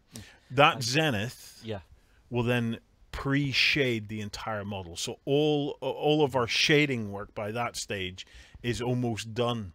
So then block out the colors, hit it with a dark tone dip to give it the last highly detailed shading. And we think it's going to pop quickly. Yeah, you see, this is something I've spoke to John about, because I know I'm going with the Dark Vengeance or Dark Imperium box. I'm jumping in with him on that, and I will be taking the Nurgle out of it. So I had thought of priming dark green and then working up maybe 2 or 3 stages of a zenith from spray cans. To actually get that beginning effect that I want. And then let the wash do the work after the block colors are down. So I think we're on the same wavelength there, and I think that's going to be very close to it. I do have one question though. How old are those Citadel paints that he has that stuck to? Those look ancient. Yes, they are. We've had an interesting moment here actually. We if you're over on beastsofwar.com and you're a backstager, and if you're not, become a backstager. It allows us to do this. But this on tonight, it was actually today, we put out the first of a series of vlogs and that we're doing on reviving and working with our older 40k armies to kind of start to bring them up to spec. And one of the next army that we've been working on was the Tyranids. Now we have 2 beautiful Tyranid armies. Well, one which myself and John concepted back during Nidweek back in 2010, 2009 when we did. It was 2009. Yeah, I think that was our first themed week that we it ever was had the very on the first site. themed week we ever did was Nidweek, and we showed off a really simple and effective blue color scheme. Lance is coming into the studio. Yeah, by all means, Lance. Bring him in. I have the cameras on. Have you got the cameras on? I do. So if you go to camera 3, that no, should I'll take show them you on, them in will a second. Lance, could you do me a favor and bring in some of the nids, especially the big nids with the blue that we've just done? Thank you, Lance. So we revisited the nids, and we looked at that blue scheme. Now the blue scheme relied on a paint called Space Wolves Grey. Yeah. Which goes back, I think, about 3 iterations. Oh, this was on the old hex pots with the black tops? Yes, the hex pots with the black tops. Yeah. And I had bought a lot of it at the time because we were doing a lot of Tyranids. Yeah. And I found them. And they were all solid. The best that I could get was like a thick, gloopy gel in one of them. What did you try to actually thin it down again with? Well, this is what it is. We actually then revived them. Thank you very much, guys. So this was the color scheme here. So let me see if I can get a Camera 4 should get that one. Get a camera to do this. So let me just plug that in. There we go. So there we go.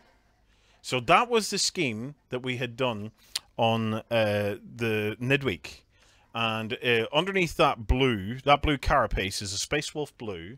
Space Wolf Grey, yeah? Or blue? Yeah, Space Wolf Grey. Yeah. And then hit with an Asmarin blue wash that gave us that. And I always loved that color scheme. I thought it was really effective. We do have a far prettier Nid army in. Again, if you go into backstage, John paints, does an entire backstage where he's painting the Hierophant. Yeah, and he does that in the green scheme. He also does a Trigon mini diorama in the green scheme. Now we also then took that because we had a few big pieces. Yeah, you want camera 3 for this? Okay, so there we go. So this is one of the bigger pieces that we had left over, and we reprimed these and just started from scratch. And we used that primer that we were showing off earlier in the live show here tonight, the Stylinez. It's a Badger primer that we're really loving, and we used the white on that because it already had a paint job on it. Yeah, which we was used pretty flash. It to be able to completely recoat it, okay, and put it in. So anyway, my point is, we did find old paint pots, and we had to revive them. They're just bringing us in loads and loads of stuff. Come on in, Lance. Yeah, this is the piece that John painted. It's a little bit broken now, but let me show you. So this is the piece. This is that sort of frozen moment in time. Yeah, it was a frozen moment in time. Unfortunately, this wee guy here has come loose. The idea was it's a towel. It's hard to show you because it need a wee bit of repair. But it was a towel that a Trigon just bursts out of the ground, and as he's bursting out of the ground, the rock and the flagstones are hitting the towel and is destabilizing the stealth field. Destabilizing the stealth field. What it's a just perfect that choice moment of words. oh crap, I'm about to go. Perfect choice of words. Anyway, we used Vallejo thinner. So what we did was to try and revive it in order to be able to get enough paint to do what we're trying to do, because for the Nid army, it's not only about reviving the Nid army, we're doing an entire selection of Tyranid terrain. Okay, so watch out for that video coming out soon. We've got what do you call the chimney things again? Oh, the capillary towers. Capillary towers, yeah. So we've got these amazing Micro Art Studio capillary towers that we want to show you guys. Yeah, although I tell you what, you see, for bringing paint back to life, I remember speaking to John, and I think he used a wee bit of window cleaner in some of those old Games Workshop paints to bring them back to life. I also think he tried to use vodka. I'm not sure if that worked. I'm not sure if vodka would work, but certainly the leaving it overnight in the Vallejo airbrush thinner brought it back was enough for us to bring it back and then repot. It's a little bit thinner, but I've got to say that's not a problem because that saves us the Duncan step. Yeah, and of thinning our paints. Yeah, and So it means that you can actually almost put it straight into an airbrush, and if it's a little thinner, it'll run through nicely. Exactly, it will go straight into an airbrush, and it goes on beautifully onto the model as well. So it didn't annoy us that much that it was a little bit thinner. Yeah. And as the thinner and stuff evaporates out of it, it will thicken up a little bit. But we were able to get something like 3-4 pots. Wow. Retrieved from it. So Out of how many? Out of 3. What? Is it? You got 4 pots out of 3? Because it was thinned down a Because little? it was thinned. Oh, okay. Is the closest paint to that at the moment the Fenrisian stuff that you would normally get from Games Workshop? I think. Possibly. It could Yeah. be. Yeah. We could paint match it that way, but that would have involved us having to go out of the studio or go online and try and find it. Whereas for me, it was I was saying to John, if anything else, we get to find out how we can revive a paint and how effective it is. Useful. Yeah.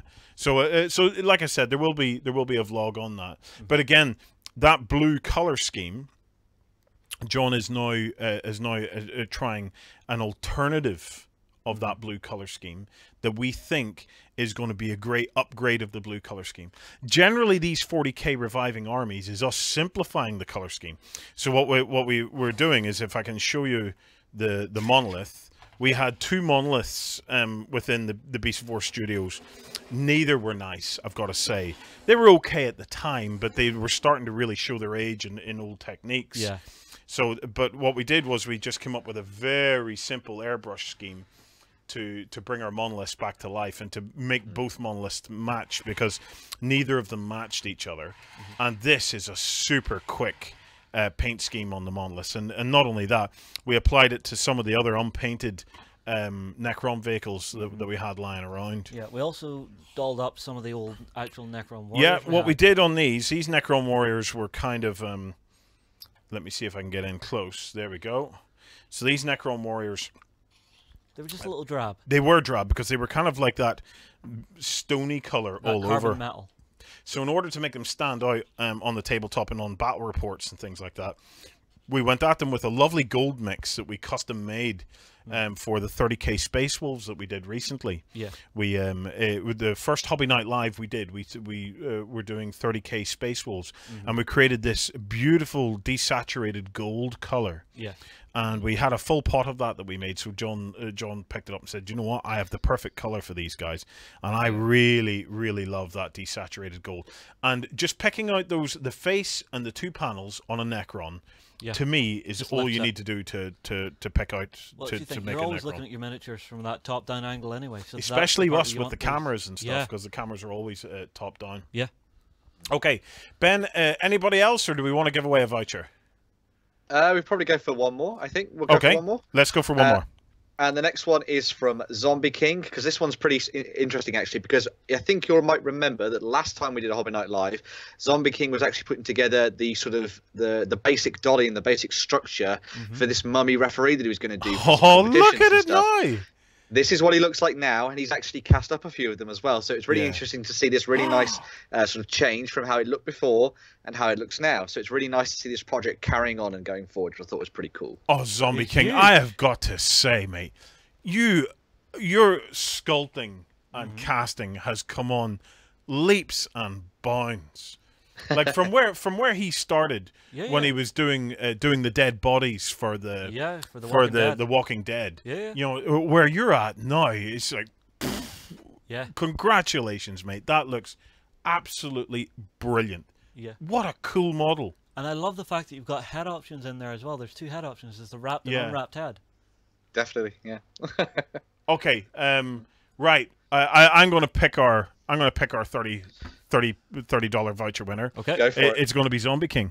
Okay. Because Zombie King, well done, mate. I am absolutely blown away by your development over the course of like the boot camp for Walking Dead doesn't seem that long ago. No, it was what, end of last year, start of this one. Well done, Zombie King. Comments in the chat. Yeah, beautiful work, mate. So you're going to get a $30 voucher for Army Painter, so you can actually start to put some paint on it. All right. Very cool. Right. We will switch you guys back out to the studio. Ben, will we rejoin you again in about an hour's time? So you keep finding awesome stuff, and we'll keep giving stuff away. Now, remember, Will do. Hobby Night Live is just the kickoff for your hobby. Your hobby, it continues in that forum topic over the course of the next few days. Some point next week, Ben will be picking the Hobby God. And that'll be somebody who's participating in the forum thread, showing progress and just being a hobby god. And you will win the prize that money cannot buy. Well, our first one has landed with brushstroke, and here we can see it actually with the project that won it. That was a worthy winner. It really that was. And he was a worthy winner, right? Not just because the end result was amazing and we couldn't do it. That's not the only reason that we bow down to him as a hobby god. He was a hobby god because he continued on and he showed his work in progress and engaged in the thread. Yeah. And that is what we're looking for. You know, if you don't think your skills or whatever are up to scratch, forget about that. Don't you worry about that. You know, nobody on Beasts of War judges based on that. We just judge on you being a great community member and you joining us and taking us along for the ride. Yeah. Because that's what we love. We just love to see you getting stuck in. Like, and this is what Zombie King has been doing. You know, from where he started to where he is now, and we've been watching his development over the last years and months, and it's just been incredible. We want to do that with you as well. So even if you're just getting started in the hobby, you have a possibility of being a hobby god. All you have to do is participate. And you will win the prize that money cannot buy. No one gets one of these. No one. Can I have one? Nope. Oh. Tom Kirby, ex-Games Workshop, well, he still owns Games Workshop, was bumped into us while we were at Warhammer World. And he was standing at the door, and he says, I'm not letting you beeps in here unless you give me a Hobby God bag. Yeah. And I said, Tom, who the hell do you think you are? No one just gets given a Hobby God bag. You have to earn a Hobby God bag. Do it. Tom then turned round and said, Warzan, what are you talking about? And went like this, as if to say, look at everything I have built. Look at this massive place. Look at that gold Sigmarite outside the front.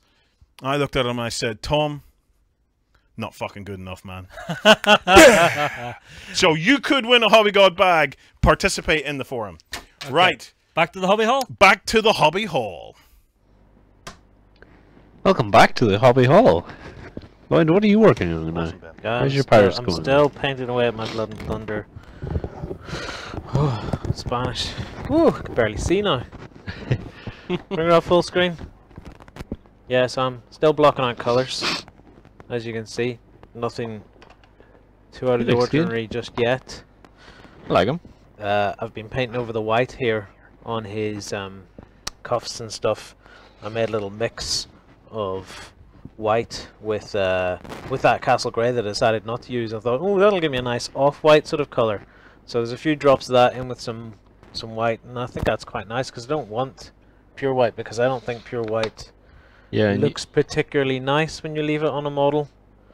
I don't know. You were asking me and John there, like, what colours should you use to have a bit of off-white. I suggest a bit of blue. John, what did you suggest? I suggested using a bit of army paint or ash grey and then just mixing the white up. Yeah. But perhaps that's maybe not the best approach. But when I went that direction, I had that slightly off colour too. Yeah. Rather than just looking grey. Trial and error serves best, because when I'm doing the coat and stuff grey, that slightly, see that, it was some more of a creamy colour. Yeah. I'm just trying to contrast it, and then these, I don't know, what these rolled up bits are the same colour as the pants. They're probably a shirt he's wearing underneath the. Well, I have a pick because whatever the jerkin is that he's wearing. Because I have a pick. I've moved on to the fur. Yeah. Now, unfortunately, it's still really, really dark to see. But I am enjoying this so far. Look, it's got like. Oh yes. Yeah. So I just did that really dark. But we'll see how it goes. Yeah, that's looking pretty good. Meanwhile, do you want to show that off? Yes, I do actually. I want to show this off. So I've been working on the Sherman, getting the priming done. Oh, is it dry? Yeah, it is dry.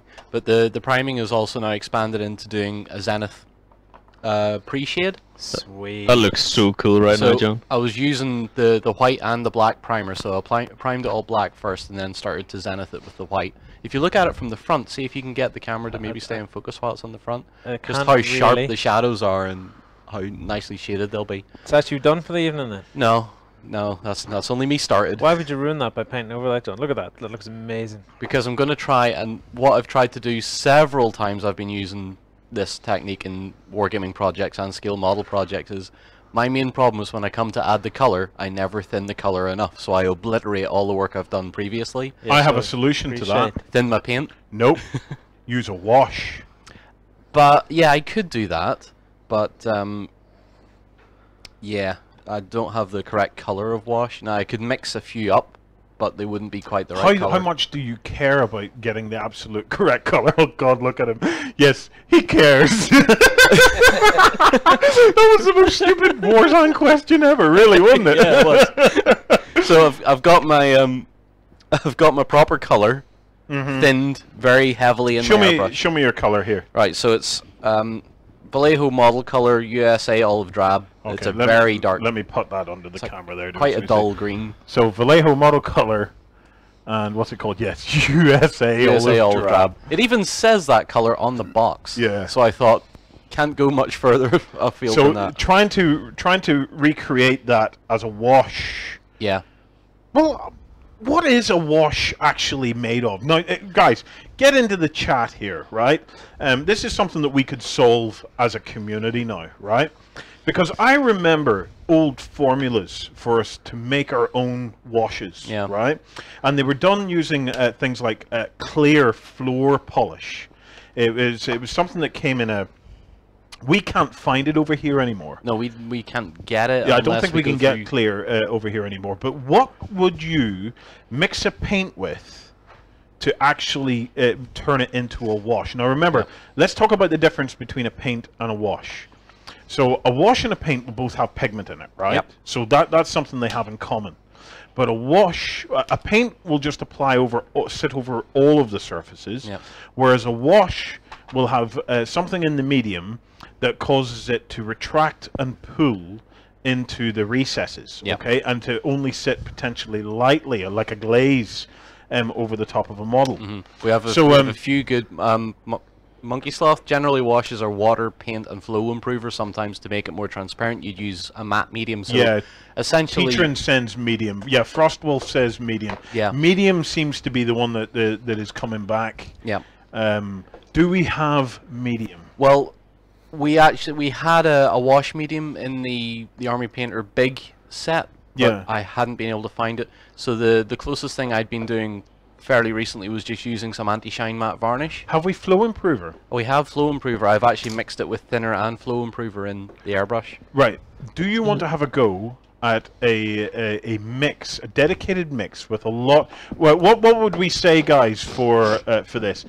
80-20 for a flow improver? We have a P3 here we go. Here. We have a P3 mixing medium. Let me hold that under the camera there. So we have a P3 mixing medium there. Not sure if that'll do the same thing, but medium will keep the consistency, and the flow improver will thin it. Okay. So do we mix? Could we mix? What flow improver have we got there? We have the Vallejo one. Okay. So do you see it? There it is. There we go. So if we have, I've just had a screen go off on me here. Oh, it's back now. Okay, so if we use the airbrush flow improver, do we mix this with this to get the effect that we want? They're already saying the P3 one won't. The P3 like mixing medium won't make a wash. Yeah, I think they're pretty much right there because it's meant to more to mix the pigments together, and it's not gonna. It's just gonna create a thinner paint. It's not going to give you the transparency you want. Right. Well, do you know what then? I would have a go at the flow improver and the paint on its own. Well, I've tried. I've got a mix I was testing while you guys were in the other studio. Yeah. Which is a lot thinner with a fair amount of flow improver, and I have been spraying it over a white dot I have on my table, and it seems to be a bit more transparent. Well, I'll tell you what. Why don't you take the tank under close cam 1? Yeah. And we'll have a go. Yeah. and see how it turns out. Yeah. Sure. You might have to forgive everybody for the airbrush noises that are about to happen then. Yes. Yes. So I'm gonna have to come over to you, aren't I? No. Beside Lloyd. That's. Oh yeah. Okay. You sure? So, Because yeah. Lloyd's on too. Sorry, Hobbycam 2 then. If you can try and put it under Hobbycam 2. Yep. Just let me get my mic free of my stand. And that's why we've been clipping it to your back. To give you the freedom to move. It's fine. Okay. All right, get myself back in here. While John's getting set up, we'll go back to the comments. Thank you for everybody who's involved in the various chat rooms with us tonight. I'm really enjoying this format. Actually, I'm enjoying being able to hook up with you guys. We're getting lots of comments at the moment on the Flow Improver. Yeah. And Genuine Vision says we're actually making a glaze rather than a wash. I suppose in some respects that is what we're doing, isn't kind it? of the word I was looking for a while. You can actually get a glaze medium.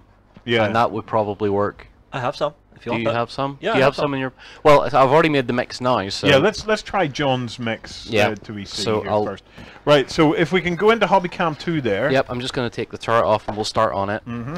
Because it's easier to show because I can get the bits here. So let's see if my airbrush is fine. So we'll try this transition over here. Yeah.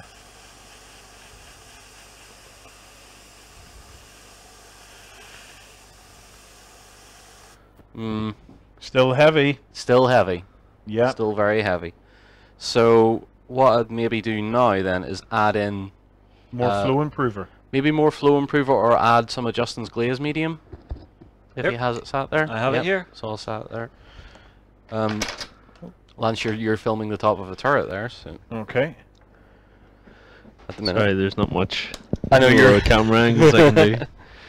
So what I'm going to try and do is I'm going to give this a Right, fair. do that under close cam. I can't get the I can't get the airbrush under the camera because the pipe is stopping me doing it. The pipe is stopping you doing it? Yes. Will I grab the active camera? Why is the pipe stopping you? You've loads of pipe. Because No, I the have pipe. this Oh, big solid okay. bit that I can't. Well, that's You want okay. the active cam? Yeah, let us get the active Alright. cam, okay? Okay. Because Yeah. so as we can see here, people on the chat might be able to shout "stop." They might be shouting stop a few seconds later, but it'll be alright. Okay, so I'm just going to stir it a bit more as well before I continue. We are starting to see our hardcore viewers logging on at 6:20 a.m. in the world where they are. There was Well someone done. logged in from South Korea. Oh, awesome! Yeah. All Right, John, you're on. I believe I've got you. Okay, so here we go. So there's a fair bit of room left in the cup, so I'm actually just going to try and add a fair amount of this because I do want it to be quite thin Yeah. to give me a bit of leeway. I can do one or two coats of it maybe. So Now, what are you going to do to mix that? Are you going to back flush that or just give it no, a good just shake? give it a shake and then blast through the paint that's already in the Yeah. near the needles. So let's see if this works. I'm going to ruin Lloyd's cloth here. So. Does it still look thick? Certainly not as much. Let's see. All right, let's try it again. It looks heavy to me, but Yeah. okay. All right, let's try it on this side this time. I'm going to try spraying further back as well. Yeah. It's not even spraying now. There we go. Do you want to cut to Hobbycam 2 there, Lance, to see? I think we're on to a winner there. Yeah. Yeah. Now, I did see one of our community members, Nos Ogre, saying he's a bit of a heathen because he uses Windex to do this. Oh, hey. That's working. That's working now. Yep, that's more like it.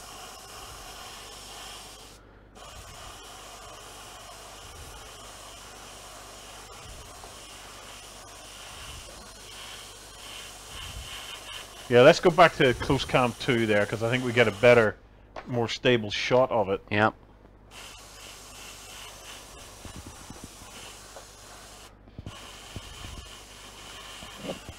The key will be not to go overboard on it, John. Yeah.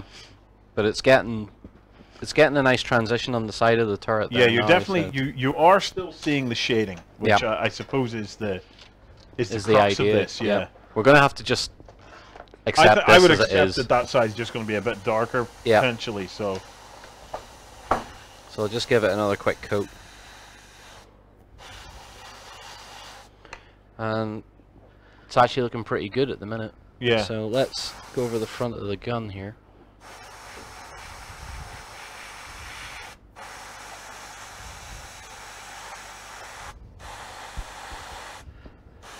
So Monkey Sloth says, should never put Windex into the airbrush as it's coated brass. If you have any cracks, the ammonia inside Windex will destroy it. Yeah, no, I've heard that too. I've heard of other, like window cleaning and other products you can put into an airbrush will actually just eat the chrome coating off Yeah. occasionally, so you have to be careful with that as well. The thing about an airbrush is a precision instrument. So you want to be careful even when you're cleaning it that you're not scratching the inside of it. Because I would imagine all of that stuff can have an effect. This is why the little ultrasonic cleaners are so good, because there is no friction there, it's just the liquid being vibrated. Yeah. Chris Caesar has just joined us from work. Hey! Hey Chris, how are you, mate? So, That's looking pretty good now, John. yeah, that's definitely keeping the shading.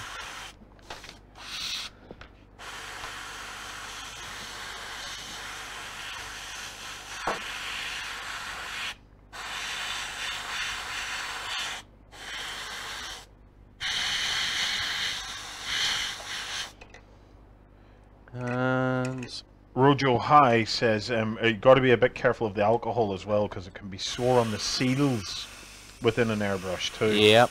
Ah, I see.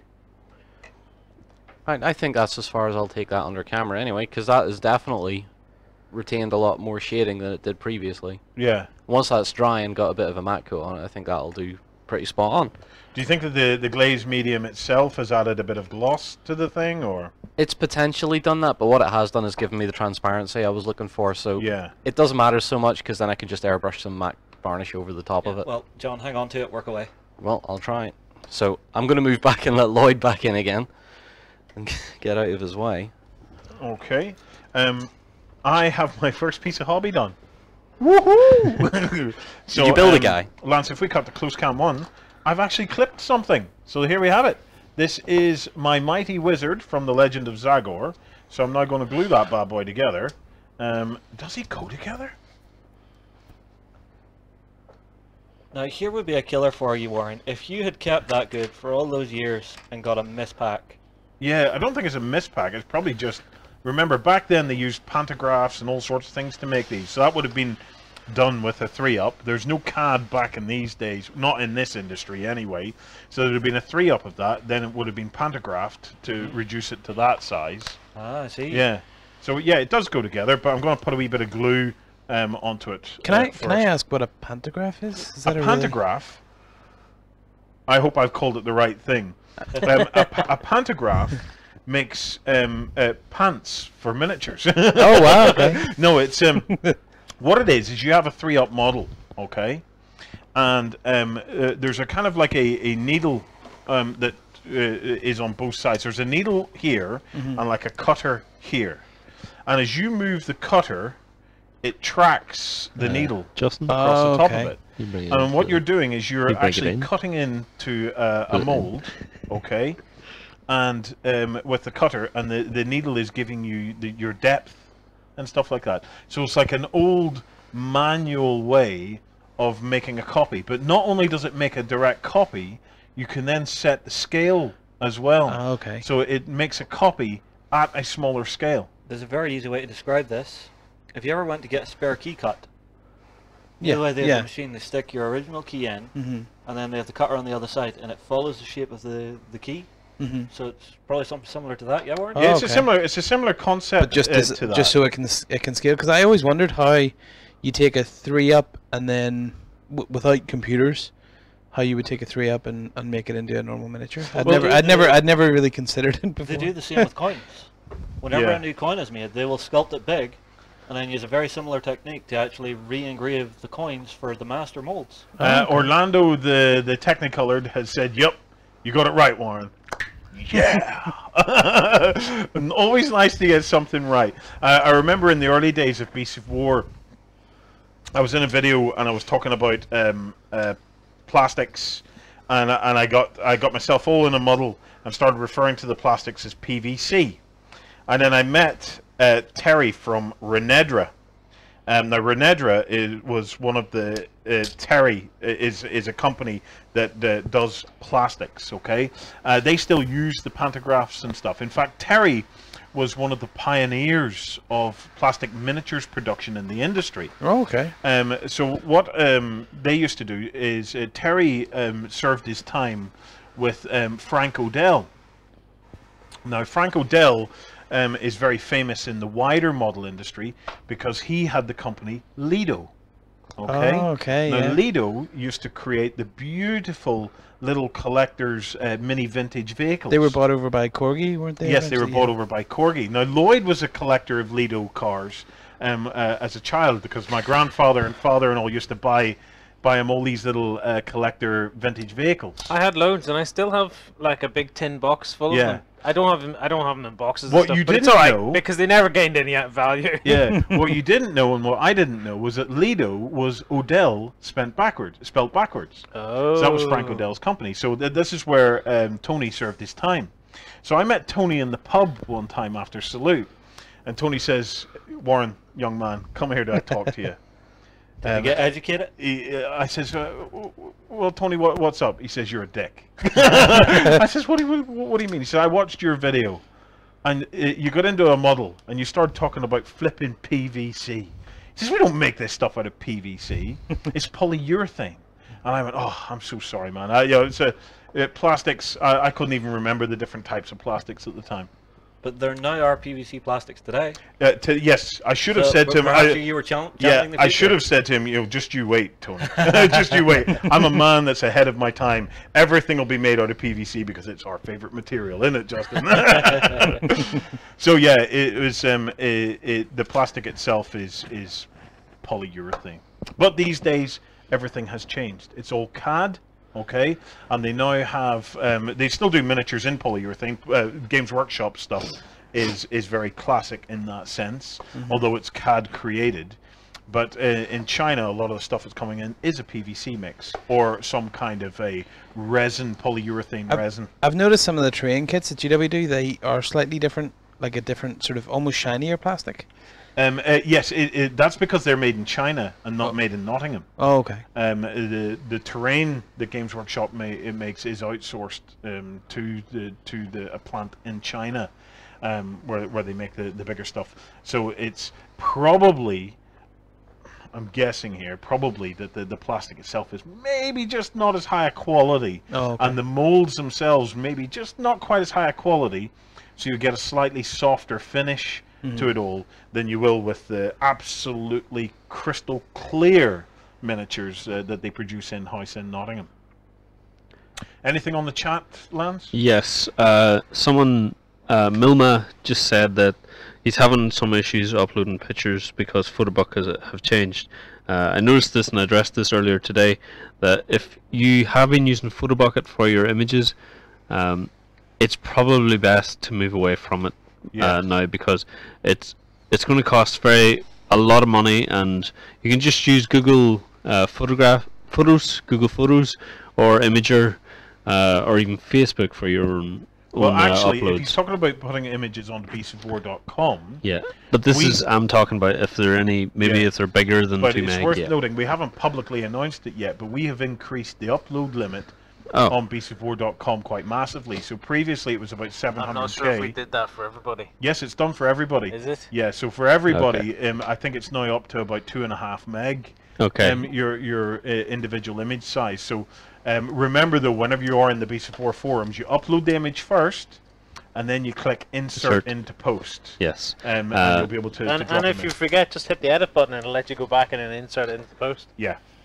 If you'd like to share any of your work with us, please go to bit.ly/hobbynightlive, and that'll direct you to the forum post, which you can share your own work with us, and you could maybe be entitled to the Hobby God bag. Yeah, you might win it. You might win it. The other thing that you might do is you might win yourself a $30 Army Painter voucher as well. So. Or if it doesn't get picked there, you may end up getting yourself a nice little golden button for our Friday slot for the community spotlight. Absolutely. What about the Just golden a buttons? nice little badge of honor. Yeah. If you bribe me or Ben, we may give you the golden button as well. Yeah, Red Ben saying that explains why he doesn't have to resize his iPhone photos anymore. Yes, correct. It's something that we're gradually doing, is upping the resource limits that we've had in place. Some of these resource limits we'd put in place back in 2009, 2010. Actually, it was the 4th of July 2010 when beastsofwar.com officially launched. Was it? Yep. So that would make this 7 years coming up. Next week will be the 7th anniversary of the launch of beastsofwar.com. Are you sure? Because I've been working here about 7 years now. Yes, but remember, everything we were doing before that was on YouTube. Fair point. So the actual spiritual home of the community launched 7 years ago next week. 7's a nice number, isn't it? Yeah. It's a nice shades of orange in my head with 7. I like that.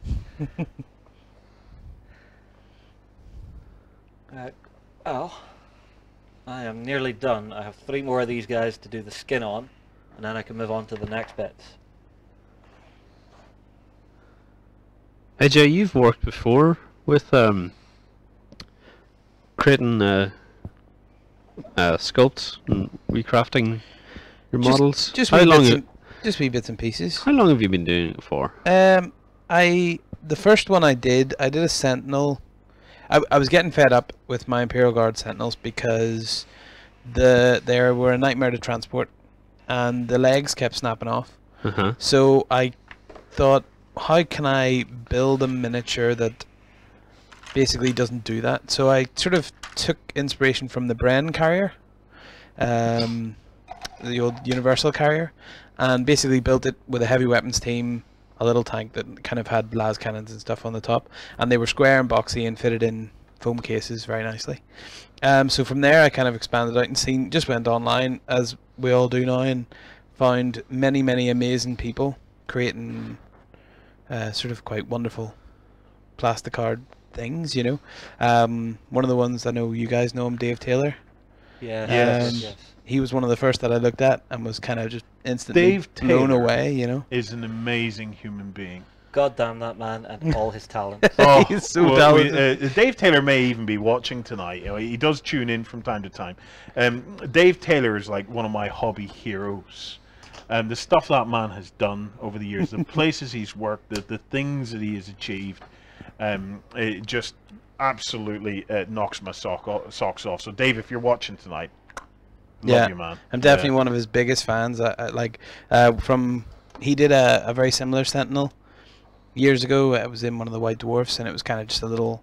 I think you have kind of a similar sort of version in the cage as well. Oh, is this a little The tankette? little tankette type thing. Yeah, John built that. That was one I did years and years ago. Yeah, and it's probably copied off the exact same article you were looking at too. Probably, probably.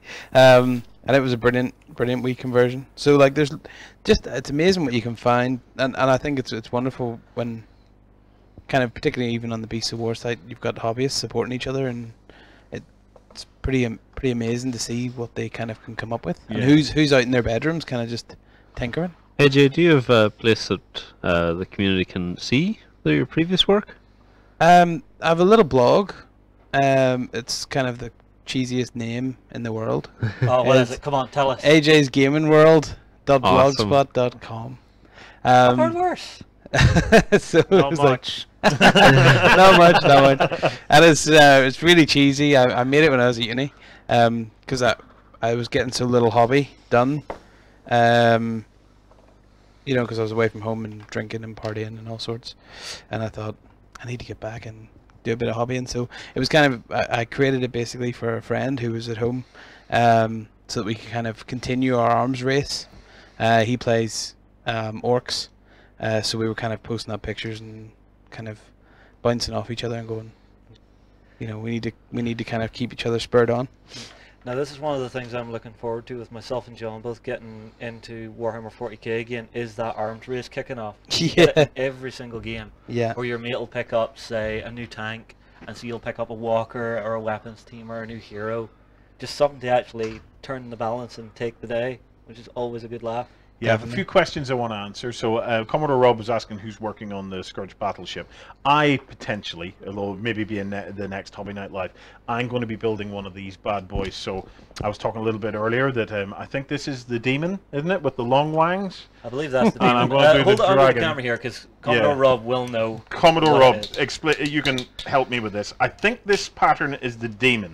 Okay, because it's got long wangs coming out the sides. Okay, Yeah, and it's I'm got going to burnt do hooves the on the front. dragon, which has a shorter, thicker wang. That what do you call it? It comes out of it. The Oh, it's got 2 torpedoes. torpedoes. Yes, And it has launch and I'm capability. yes, I am going to paint them pink. So, so yes, that will be me. But yeah, Zagor has denied the build of the drop ship. And I have a bit of hobby done, so I've actually done some gluing. So I have my evil wizard lord built, and I've also actually started putting together my evil dragon. Look at that there. Isn't that all kinds of sexy? That looks like Trogdor. Trogdor. Yeah, Don't that's make me do it. that's the spitting image of Trogdor right What there. is Trogdor? You don't remember Trogdor was a Trogdor? man. He's a man, or was was a he mighty half man. a man, or he was dragon. a dragon man? But anyway, he was Trogdor. But he was Trogdor. What is this from? That's an old meme. He burninated all the villages. All right. Okay. The Burning all the country. Yeah, was Azrael's in the chat going, yeah, burninating the peasants. who was it? Was it Trogdor or was it Deathclock or something made the song for it? And it's just like Trogdor, but it's like screaming the name Trogdor. It's Okay. great. Reliving my youthful days again in the world. Should we swap some seats, okay, so that people can get to see a little bit of a hobby other than Justin's and Lloyd's? Can do if you So, want. Justin, if we swap seats between you and AJ, Well, don't forget, AJ's working on big stuff, so I'm not yeah, sure the camera will pick if it you up. climb up there Mid-show? Okay. mid-show and hit zoom out, Okay. okay, we might be able to pull this out wide enough for AJ to be able to fit his thing in.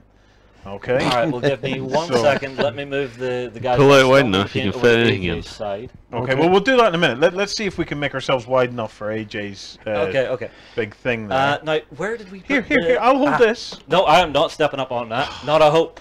Health and safety, my friend. Health, and safety. I'm health not dying and for you. safety. Health and safety, of course. Yes. Where's your hard hat? And your goggles? No, it's you guys that need the hard It's hat. dusty up there. All right. All right. Okay. So, AJ, Yep. put your sorry. thing in there. Con Furioso is pissed already, apparently. I guess they're playing. Hold on there, There is a drinking Pop game your- going pop on. your thing in. I'll just slide it Is it in the in gently. game? Just slip it in drinking gently. game Oh, it is very big, isn't it? Okay, yeah, but watch what do you see Oh. what we can do. There we Oh. go. That enough? That doesn't seem as big anymore. Yeah. Let's Let me focus here. okay. Yeah, there's a drinking game for every innuendo that's All going right. on. Okay. Casualty. We're up to 17 now. No, 18 now, apparently. Oh. Okay. So what's happening? They're slipping a warm fluid down their throat every time Oh, we say dude. it.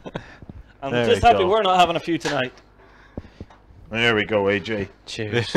Board snores, they have become it doesn't aware. look like Yes, much. we are aware. Yeah? Up to 19. Are you looking for me to swap? You can take a keyboard with you and still. Oh, you want me to I made a bit of continue a- my work? Made a bit of a mess. Oh, Now And yeah. yet remember, still work. Lance on camera on Hobbycam 2 may well require a flashlight for people to actually see. That's a flashlight. Just in case. What were you talking about? Let's slide him in there. Careful now. Gently. Easy now. Okay. It's my first time So, on camera. It's your first AJ, time. can you pass my juice to me? All right, Lance. Your Let's what? get Oh, you just- lined up. Yes, I'm thirsty. I'll take my juice then. It'll have to come off that, Lance. So it will. And I'll have to go down. There you go. Okay. I did not expect us to be doing this midway through a live. I hadn't expected Lloyd to even go to the hassle of actually refocusing everything, but that's I'm just doing the That's- exposure. that's BC4 OCD for you right there, man. You know, it's like- Is it working? Seems like to it be. is, yeah. You can see Let's have a that. look. There we go. Lovely. It looks Lance, like what is it? it looks like such a mess right now. Well, all the Um, best projects reach that stage, don't they? Where Yeah. they start to look like a mess. This is a stage I like to call the shitty stage. I have a on my strange stream. little dude here, right? Lance, stick this guy under your camera. Under, think of Hobby Cam 1 now is going to be too far away. Yeah, stick him under Hobby Cam 2. I am very tempted to leave the flashing, the actual injection molds on this guy. Look at that! It looks like he's been strung up. What an awesome way to inject the plastic into that part of the mold. Isn't it mad? Okay, pass him back. I will cut it off because otherwise Azrael will not play Sorry, what are we with the cutting off miniatures now? on the game. This little kind of wireframe that he's Oh, got right, on, right, right. I don't so- care about that. Okay. Board Snores says, I'm going to paraphrase here, okay? Okay. He says, even though we're shite, we're still the best. What he actually says, you got to say, even with all the casual fun, BC4 is definitely the most professional show, camera-wise. Notice he didn't say presenter-wise. Well, I hope everyone's enjoying it out there, because it's actually really nice to get sat down for an evening like this and just do some stuff. Yes, it is nice to be able to actually sit and do some hobby with you guys, so... Yes, and in the meantime, I'm going to go and blow dry my tank. Ooh, Ooh. Here, John, can you make sure I'm turned on? Gently now.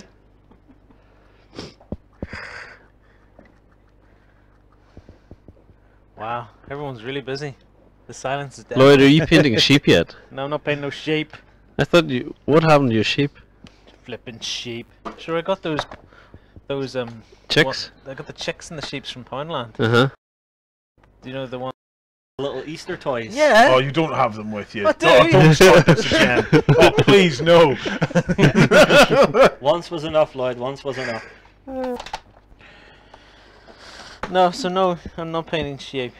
I had enough of painting sheep. Jerry's sheep, no less. We agreed that we would go halfers on painting the sheep, and that was the only one I ever painted any of them. You do know Jerry is notorious for not painting his stuff. That's not unless true. Unless he's watching tonight. No, that's not true. He's working hard Loads on of this, this is Jerry. Sometimes a guest on the show. He's like a giant or more proper beardy version of Justin, isn't he? Yeah. I bow down to his beardiness. And I swear, but he brings stuff in it is mostly painted. So. Yeah, that's because his mates have sent it to him painted. Oh right, okay. I hadn't realised that. You know, his mates despair of it, and it's just like, here, Jerry, just take the army. It's painted. Okay. Take it. Someone said in the forums once that Jerry is like a cross between my hair and Justin's face. Jerry is actually on the chat, and he says not only has he painted them, he's even based them. the sheep. Have you not? Pics or it didn't happen, Jerry, my son. Sorry, I didn't leave my Sharpie over there, did I? Possibly. Uh-huh. Got it? That's the Gold one. one? I'll take all that, actually. Where do you get a gold Sharpie? Online. Okay. You can get anything Online. online these days. Yeah, I got a pack of 3. There was the silver, the bronze, and the gold. What about the ribbed? Did they come in that pack? They were in a different pack. They came with a flavored.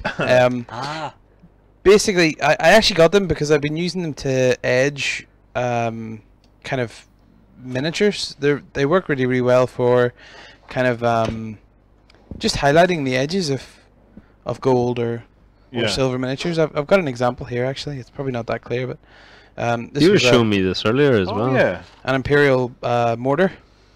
Did you scratch build that? No, this is a Forge World. I can't All claim right. this one, I'm afraid.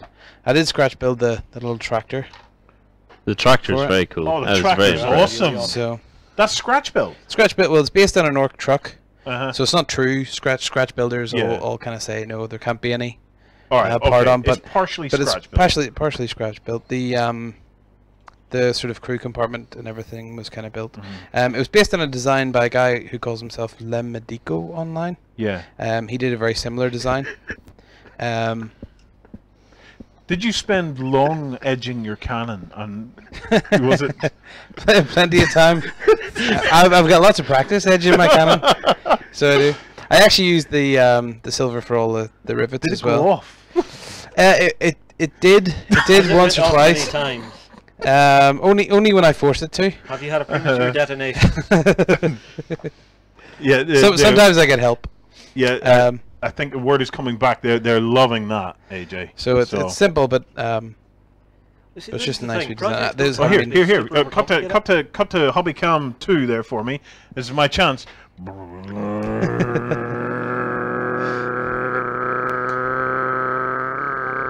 Oh. Definitely staying Oh, that professional. is just so satisfying. I am such a pew kind of a gamer. That's the only reason to play guard, because that's You get it's to the you get to best go army. pew, pew, pew, Them and pew. orcs are the purest. Yeah. Oh, I love it. Love it. See, this is something I was discussing with John earlier with him having been to Tank Fest.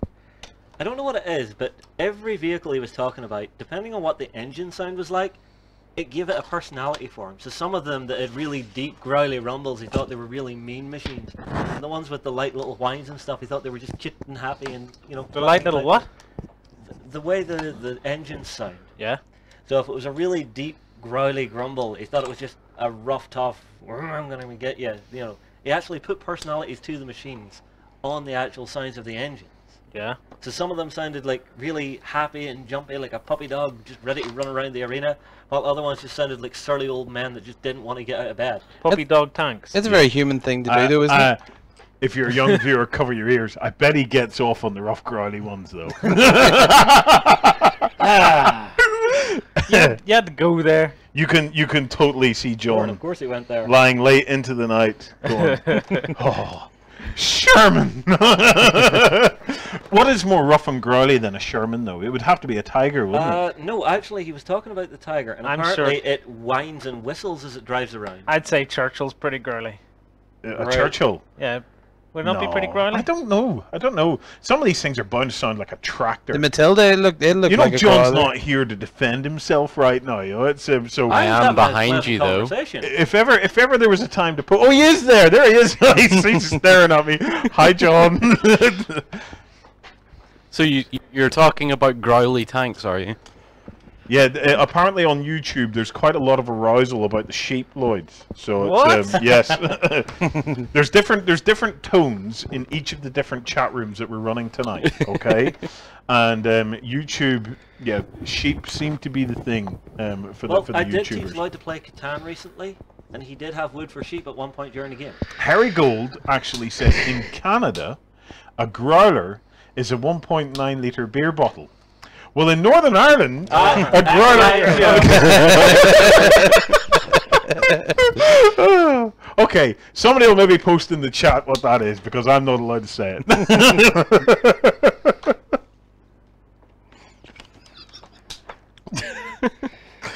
Oh, this John, show is I'm going right about rapidly the downhill. noises of tanks, it gives them a personality to you. Yeah. Can you do impressions of them? No. Go on, John. Give us an impression of the sound of a girly tank, or sorry, one of the puppy tanks is A girly tank. well, a puppy kind of puppy- lighter, happy tank. a small happy tank. Yes. Yeah. What does a small Well, happy tank sound like? I can't give you an impersonation of one. Well, try your best. No. Go on. I'd say if No. you put your lips in the right position, you would get the sound that you're looking for. Yes. Probably would, but since kind I of- can't do that. But try it, John. It's like I got there. Just out of curiosity, John, do you think do you know in the Gone in 60 Seconds, the way they put on the recording of like the engine noises, do you think you could do that with tanks? Like name the tank from the engine noise? You I probably could, yeah. could. That'd be You are interesting. kidding me. No. You could identify a tank by its engine noise. Roughly, yeah. I could tell you the engine.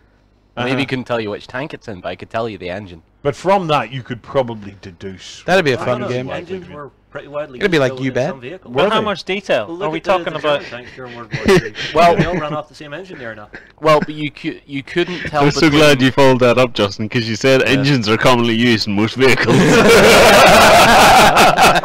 You couldn't tell between Tiger, Yag Tiger, King Tiger, or Yag Panther, because they all run the same engine. Yes, but what you could say Is that engine. That's a Maybach. That I means can tell that you some that. scary shit is on its Yeah, way. something big and not happy is heading your way. So what you would be, okay? Because let's be honest, as a frontline soldier, probably not your thing, okay? No. But as a scary shitometer, being protected by the frontline soldiers, they could even carry you on one of them kind of Persian king-like thrones, Like in 300. and all you have to do is sit there and go, yeah, scary shit that way, something cute that way. Let's go that way, yeah.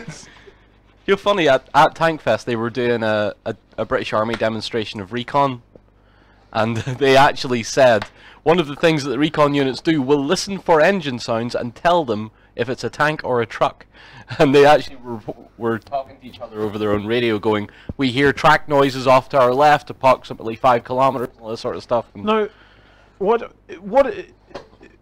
expand on that for me a bit, right? A track, is it the tracks they're hearing or the engines they're hearing? What is the general pattern of when a tank is approaching? What do you hear first, and what does it sound like? generally, if you're far enough away, all you'll hear is a slight rumble, and that'll be either the engine or the vibration of the weight of the vehicle through the ground. So if you did the old Native American trick of putting your ear to the ground, which I have no doubt they did, could you tell the difference between an approaching truck and an approaching tank? You could probably tell the weight, but you couldn't tell the distance, and that would blur. Could you tell the difference though between a truck and a tank? Yeah, you at could. That point? You could. You'd feel the difference. Yeah. But then, as it would get closer, you'd hear the track first, because it's the highest pitch noise that would travel through the air. No, but surely you would hear the low-pitched stuff. But well, you're already on your hearing, because low-pitched stuff travels further than high-pitched. But the low pitch will, at a certain distance, will be blending into the background noise. So you'll hear the low pitch will be there, but it'll be so low. Yeah, so if you've got a really sharp ear, you'll hear to pick out low-pitched sound. I see where you're going, because it will travel further. Yeah. But like you said, it's just sort of hard to pick it up. Yeah. Sort of like whale song, John. Yeah, it's like whale song, yeah. Whales. I think we're being abandoned again. Oh. Oh, oh yeah, Lance, by the way. looks like the guys are going off to the Weekender set. I'll give you a quick tour of this troll, or what is it? Troll? Northern Shaman. You're on Not the wrong that camera. one. This camera here. So it's really messy at the moment, but what I'm going to do, he's got some like rune stones around his belt, and I'm going to fix up his beard at the moment, maybe his shoes, but the coat at the back, you can see it's lightened up quite a bit. It has, yeah. It's not just because of Lloyd's adjusting of the brightness, but yeah, I hate this stage so much. I don't know how you do it, John. You'll be fine. I love if miniatures could come pre-painted. Well, they do. So you're just picking the wrong games to do it. No. If they could come pre-painted, so I could just highlight them, I'd be so happy. If I could just highlight miniatures, that would be my day. Okay, we'll switch over to the other guys. Remember, guys, if you want to join in with us in the forums, you can contact us via bit.ly/hobbynightlive. You can also send us your images through hobbynightlive with the hashtag. Over to you. Okay, big thank you to the guys out in the hobby hall. We're back in with Ben because we were getting so carried away with our projects. We forgot about yours. Sorry about that, Ben. We left you hanging there for 15 minutes. I started to see it coming up in the chat. Dudes, what about Ben's segment? Where's Ben? And then I turned around and I looked at the clock and I went, oh, shit. Sorry, guys. Right. It's okay, because that just means everybody's having so much fun out there anyway, so there we go. Well, apparently they're having fun watching you wave at them out through the door into the hobby hall. So it's... occasionally sneaking beers into shot as well, I think. Are you... Is it beer or root beer? It is... Well, it's real beer this time. Real beer this time. What a get! We're not getting any of that. No. Right, time to change that. We might have a beer whip round. Go join backstage so we can buy some beers. We'll get backstage beer money, BBMs from now on. Right. Let's see what you guys are getting up to tonight. Okay, Ben, surprise me. Yeah, sure. So, the first one from the second sort of batch of stuff we've got is actually from Monkey Sloth, and this is showing off some of the amazing infinity terrain that he has been working on. So as you can see, he's picked up some of the really fantastic looking Asian styled stuff that you get from, I think it's all from Warsenal actually, which is pretty cool. As you can see, he's been painting it up really nicely. He's got some really nice sort of muted tones to it. Works fantastically with the very sci-fi basing he's got there for the rest of his board too. So it's really nice to see this sort of mesh of like the old school and the sort of new age sci-fi stuff going on, which is really fantastic to see. Oh, I've got it. Beautiful. Wait, scroll down just a little bit. Just scroll down just a little bit. Down. Okay, so scroll up the page. Okay, scroll up the page. There we go. Monkey Sloth.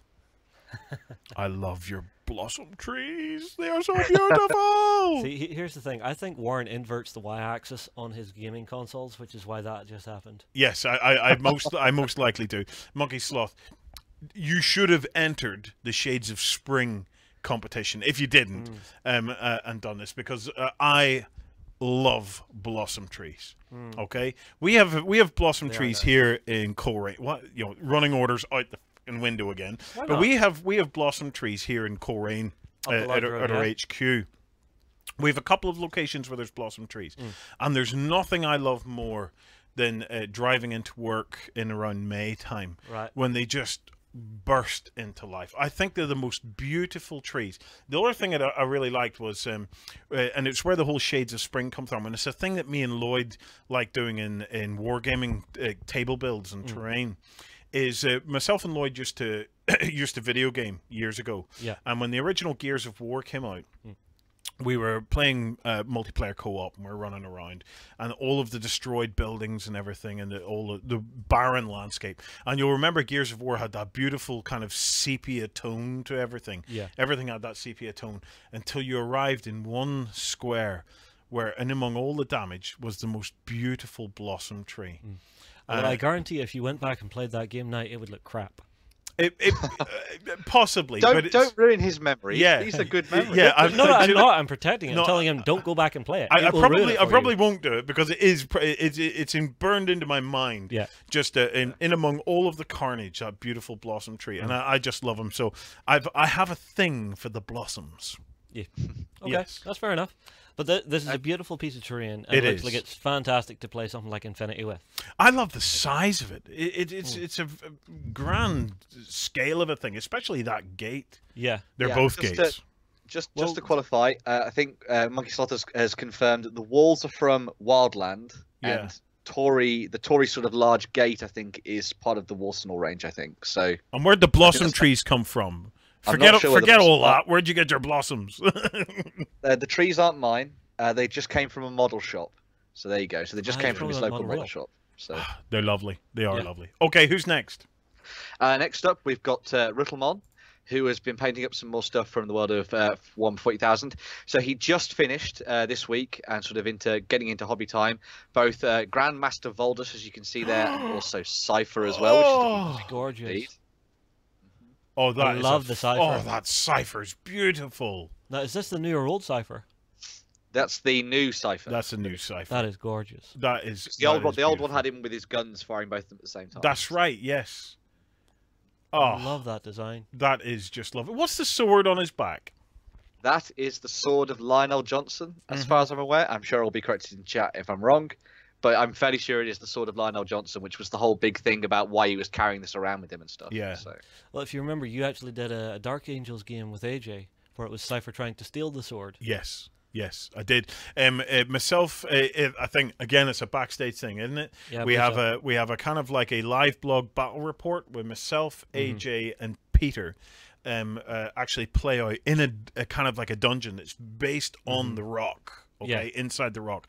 And we had Chaos in there, we had the Dark Angels in there, and we had the Grey Knights in there, and it was a big three-way thing, and it was fabulous. And the dungeon was beautiful, absolutely beautiful. It was a Herstarts build, wasn't it? It was a custom Herstarts built dungeon, and the game was just flipping awesome. And it was all about the plot of it was part of a series of battle reports we had done that built up to this. 3 of them, if I remember right. 3 in the series. Definitely worth a watch. Yeah. And then what's this final image, Ben? What? Sorry, what's that? What's the final image that he has here? Oh, the final image is some of the work that he's going to be working on, but I'll come to that in a second. I just want to pick something up from the comments. One of the guys, Board Snores, was saying that you should really pay attention to the mud that's been done around the base of Cypher's Cape because it looks absolutely fantastic. Yeah, it is good, isn't it? Yeah, I couldn't agree more. Yeah, Riddlemon is also working on a whole bunch of other stuff. I can see some models from the Primaris Space Marines in there.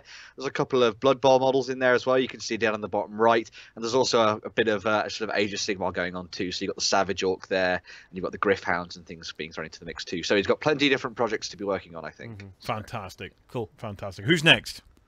Next up, we've got Chitrin, who's actually painting up something which is sort of, I guess, tied into the idea of Silver Tower and Warhammer Quest as well. Yeah. So we've got here some of the Carrick Acolytes that are coming together for this, and also the Dark Oath Chieftain, which is the barbarian that comes in the Silver Tower kit. And they are coming on nicely. Some really good work on the flesh tones and stuff going on here. Yeah, the flesh tones are looking lovely, Chitrin. Right. It's really nice stuff there. Very, very nice. Super. Yep. Well done, mate. Right. Who's next?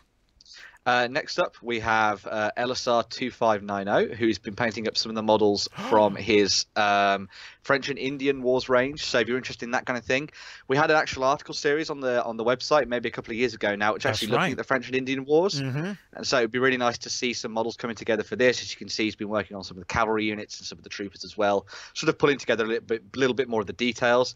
I think also later on in the thread, he's also been working on some of the British at the same time as well. So you'll be able to check out some of those too. So. Oh, that is fantastic. This is what I love about Beasts of War.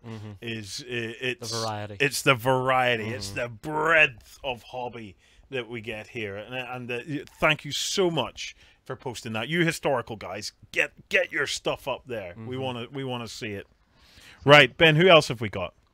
Next up, we've got Andy M75, so going back to the world of sci-fi, and he's actually been painting up one of the Striders from the Enforcers, and as you can see, it looks really fantastic. It's got that really nice sort of clean sci-fi look to it that a lot of the Enforcer stuff has, which I think is brilliant. That is a and then the little bit of a glow effect that's happened on the gun there as well is just superb, and the cockpit looks really nice as well. I was about to say that the cockpit is really, really striking. What a beautiful paint job that is. Do you know what?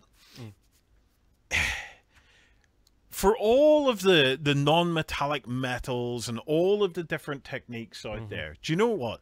It is hard to beat a nice, clean paint job. Yeah.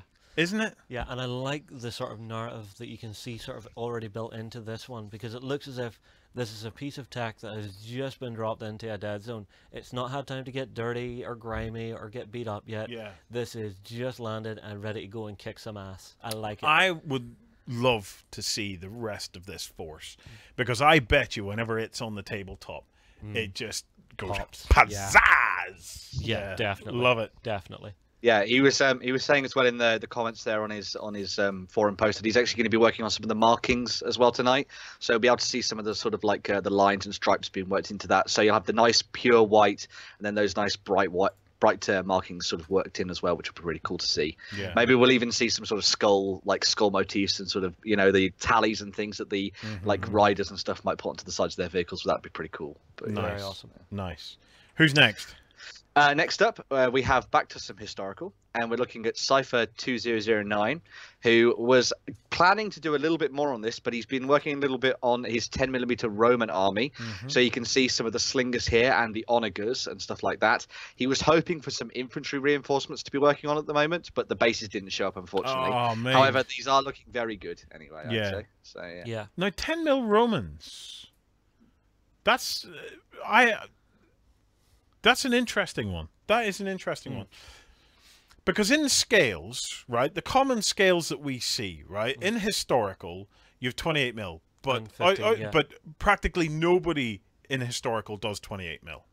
Outside of what Bolt Action basically created in the popular sphere, most of the historical stuff they don't do Lloyd that. just showed it. You've got Blood and Plunder there. You've got the guys from Saga there as No, well. no. I'm talking about over time. Okay, Right. We're seeing a lot of 28mm now, but 28mm wasn't really the most popular scale. Maybe I'm talking out my arse here, but it would never struck me as the most popular scale, because it was the other scales: 15mm, 6mm, Yeah. Maybe 20 mil, but definitely you start to see, because the historical battles are so vast. Yeah, you know, you this want is to have that tactical sense, that level of tactical awareness where it would be massed ranks of armies. but this is it. You know, we're going to battles, right, Mm-hmm. where there were at least maybe 50,000 guys per side. You know, so you can see why the smaller scales, because you could play a battle where you use use your historical formulas. So you say one base of guys is actually equivalent to 50 basic guys, but you're missing the tactical the tactical challenge that those battles actually brought to bear, to really get the proper picture of what those battles are. You have to go to your 6 mil or your 2 mil. Well, you see, this is something I think James, our buddy Oriskany, will probably disagree with you, because he loves playing that top-level tactical game where it's all chits, and each chit is equaling like an army or something. Yes. So I think it's more that battles on that level wouldn't work in like ancient times, because it was a big lump of guys, but it wasn't multiple big lumps of guys all across the world going at each other. So I think that's why the scale works best there. No, what scale? The 6 mil. Oh yeah, yes. Okay, if you're talking about a commander of multiple armies, yes, you're onto a map, and using chits and counters is the way to go. Okay, I'm talking about individual battles. Okay, historical battles like what the Romans would have fought, like what you would have seen during the Napoleonic Wars. This level of stuff. This is where you have many tens of thousands, potentially over 100,000 guys, all battling it out in one locality. Yes. Okay. To really get the tactical challenge of that, I think you have to come down the scales. You have to come down into the 2 mil and the 6 mil. Yeah. My point that I wanted to get to was, 10 mil hadn't occurred to me. Is that a popular scale within the historical groupings? That's kind of the point that I'm, in my usual very long, windy way, trying to get to, is because I've been looking at armies. As people will know, I've retired from painting. Okay. Really? Because you've got some stuff on the table tonight that looks like it could do with like a paint. Yes, I'll not be doing it. I'm quite happy. I'm quite happy to glue it together. I shall not be painting that stuff. So you're becoming a builder. I'm a builder. Yeah. Welcome to my world. I'm an assembler. Right. But I spend my time now on eBay looking for reasonably priced, reasonably painted stuff, kind of armies, right? And some of the things I see is I do see the odd 6 mil and 15 mil army of fairly obscure stuff, you know. But I'm looking at it going, oh, that looks amazing. That looks amazing. But I want to know about 10 mil. So if you guys get a chance to put it in the chat, let me know how popular Toros, if he's watching, certainly Jim or Commodore Rob will be able to let me know if is 10 mil a big thing within the historicals? According to Commodore Rob, 10 mil is a little bit of an odd scale. He says only a few companies do it in 10 mil. Yeah. He says Pendragon is the only company that he knows on the main that actually does 10 mil historical. So. Yeah, it's interesting. Lovely work, by the way. Lovely work. I can see you're also working on a chapter master here as well. Yeah, that's the project that he was going to work on tonight throughout the rest of the show and into the weekend and stuff as well. So he didn't unfortunately get his Romans, but he's definitely going to be working on this Space Marine chapter master and stuff as he goes forward. Yeah, so. Awesome. Fantastic. We'll see how you get on. Okay, Ben, who else have we got? And then we've got NS Ogre or Nus Ogre. And the reason that I wanted to pick out this current project that's going to be working on throughout the day and throughout the weekend and stuff like that, and into next week, hopefully as well, is that there's quite a lot of detail worked into the front of this model, which I thought was fantastic. But it's when you see the back of the robes that I was really blown away. Yeah! Like galaxy look. Let me get closer on that. Dude, that is gorgeous. Yeah. Okay. Okay. I will wait. I will wait. Have we any more to show? We have one more. We have one more to show, but I think you guys know what's coming. Okay, right. Who else do we have? Who's our final contender? Let me just say, before he flicks to this, okay, it will be an absolute miracle if this next one unseats that for the winner. for the Yeah. $30 voucher. Okay.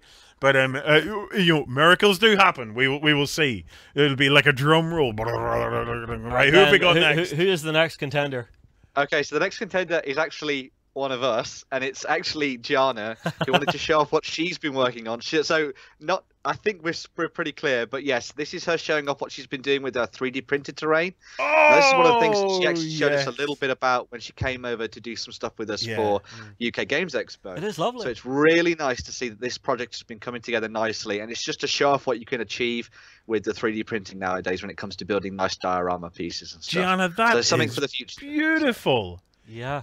Gianna, if you hadn't been one of us, you might have been in you with a might have had a chance. chance Okay, I think we're all agreed. Yeah. Can we go back to NS Ogre's cloak? Yeah, Okay, so because here's the front, which is gorgeous all by itself, and then just that cloak just jumps out at you and goes, "Hello, I am here." give me I am one a Sorcerer second. Supreme. I've got to shout out into the hobby hole. Okay, go back to the front. Go back to the front. All right. Lloydie, no. I mean, scroll down to just show the front of it. The front. Oh, of the right, model. right. Lloydie, if you're in the hobby hole, would you mind joining us on the set, please? Now, as you guys who watch The Weekender know, Lloyd has a thing about the arse end of a model, okay? He loves the backs of models. And anytime you ever post anything to us up on the forums or whatever, you always remember to post up the back end of the model because Lloydie loves it. Now, this is the front, Lloyd. I'm going to pass this to you. We're going to pass you, okay? So this is the front of this model, okay? looking right? interesting, Now, yes. we're going to go to your favorite bit, okay? So look at the back. What do you see? Oh, jeez. Someone drop one of these mics. Isn't that just fabulous? Just sickeningly nice. Now that's the ass of a model worth watching, isn't it? Do we have a winner, Lloyd? I would say it's pretty. I would. That's $30 voucher I stuff think right so. there, I think right? it NS Ogre, is. $30 voucher on its way. We'll let Lloydie get back into the hobby hole. Okay, Ben, how are we doing time-wise? Can anybody tell me what the time is right now? It is currently 20 past 11. 20 past 11, so we have 40 minutes left. Okay, we might overrun just a little bit. I don't mind. I'm having fun with this. Okay, so Ben, we'll be back in. We'll be back in again about midnight, and we'll close out the show with you, Ben, by having another time to spend seeing what the community's up to. Yep. In the meantime, we're done in here. So if you guys are okay out in the hobby hole, we'll pass it right back over to you. Welcome back to the hobby hole, John. What are you up to? We're all looking at the clock going, oh my goodness, we're running out of time very, very quickly. Well, I've been working away. The green with the glaze medium actually worked pretty well on the tank, so got all that down, went off as you noticed, and gave it a blow dry with a hairdryer to get it all set, because the amount of flow improver I put in it left the paint would have left. Whoa! Hang on. What? I'm missing this conversation. You give something a blow what, and the flow improved how? What's going on here? You've probably made about 3 people in the chat now collapse. Can you stick your tank under Hobby Cam 1? Because Yes. I am dying to see how you've got on with it now. So All right, so am I under? can I just say a big hello to Genuine Vision? It's 7:20 a.m. over there in Korea, and the Missus and the Hound are still fast asleep in the other room. I visited Seoul once, and can I just say what a beautiful, beautiful country South Korea actually is. It's a gorgeous place. So you're very welcome to join us on the chat tonight. That's where we're at. Hey, John, that worked well. Yeah, that did work well. And at the minute, I've got the transfers on. They've been set already. So what did you use on the transfers tonight? Oh, just Microsol.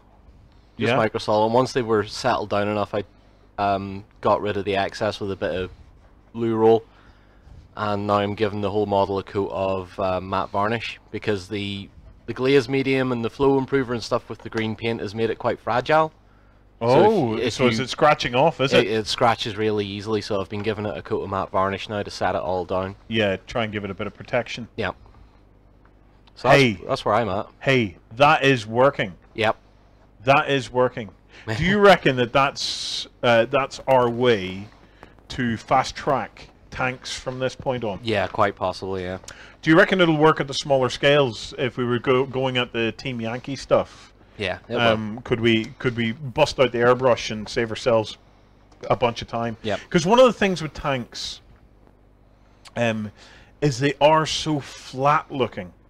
Whenever in the previous way that we used to paint them, whenever you would hit them with even with a primer. Straight primer and it was always very difficult to get the weight back into the tank. They always looked very flat.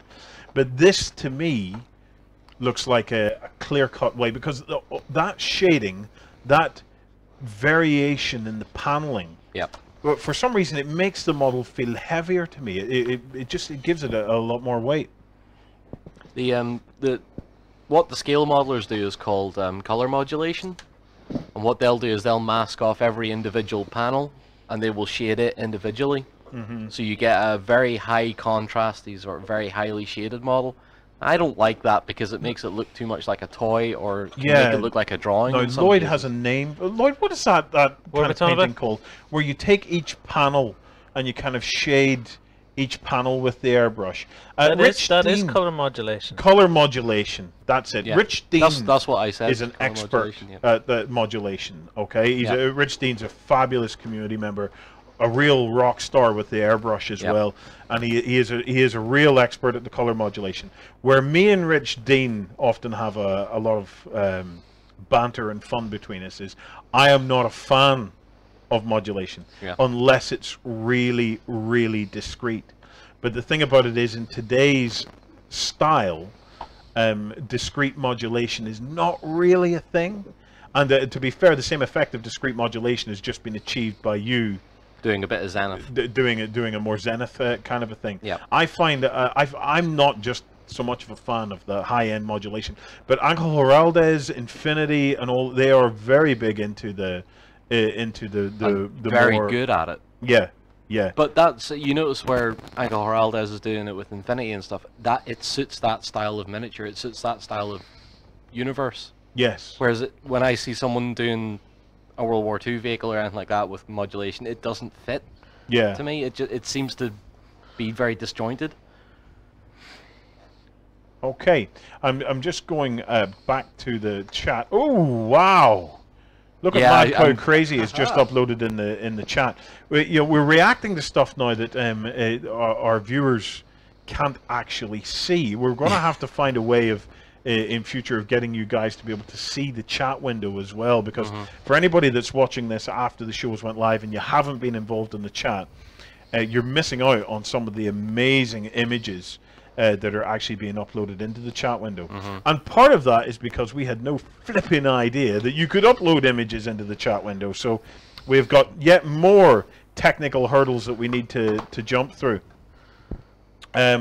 Justin, need more backstagers.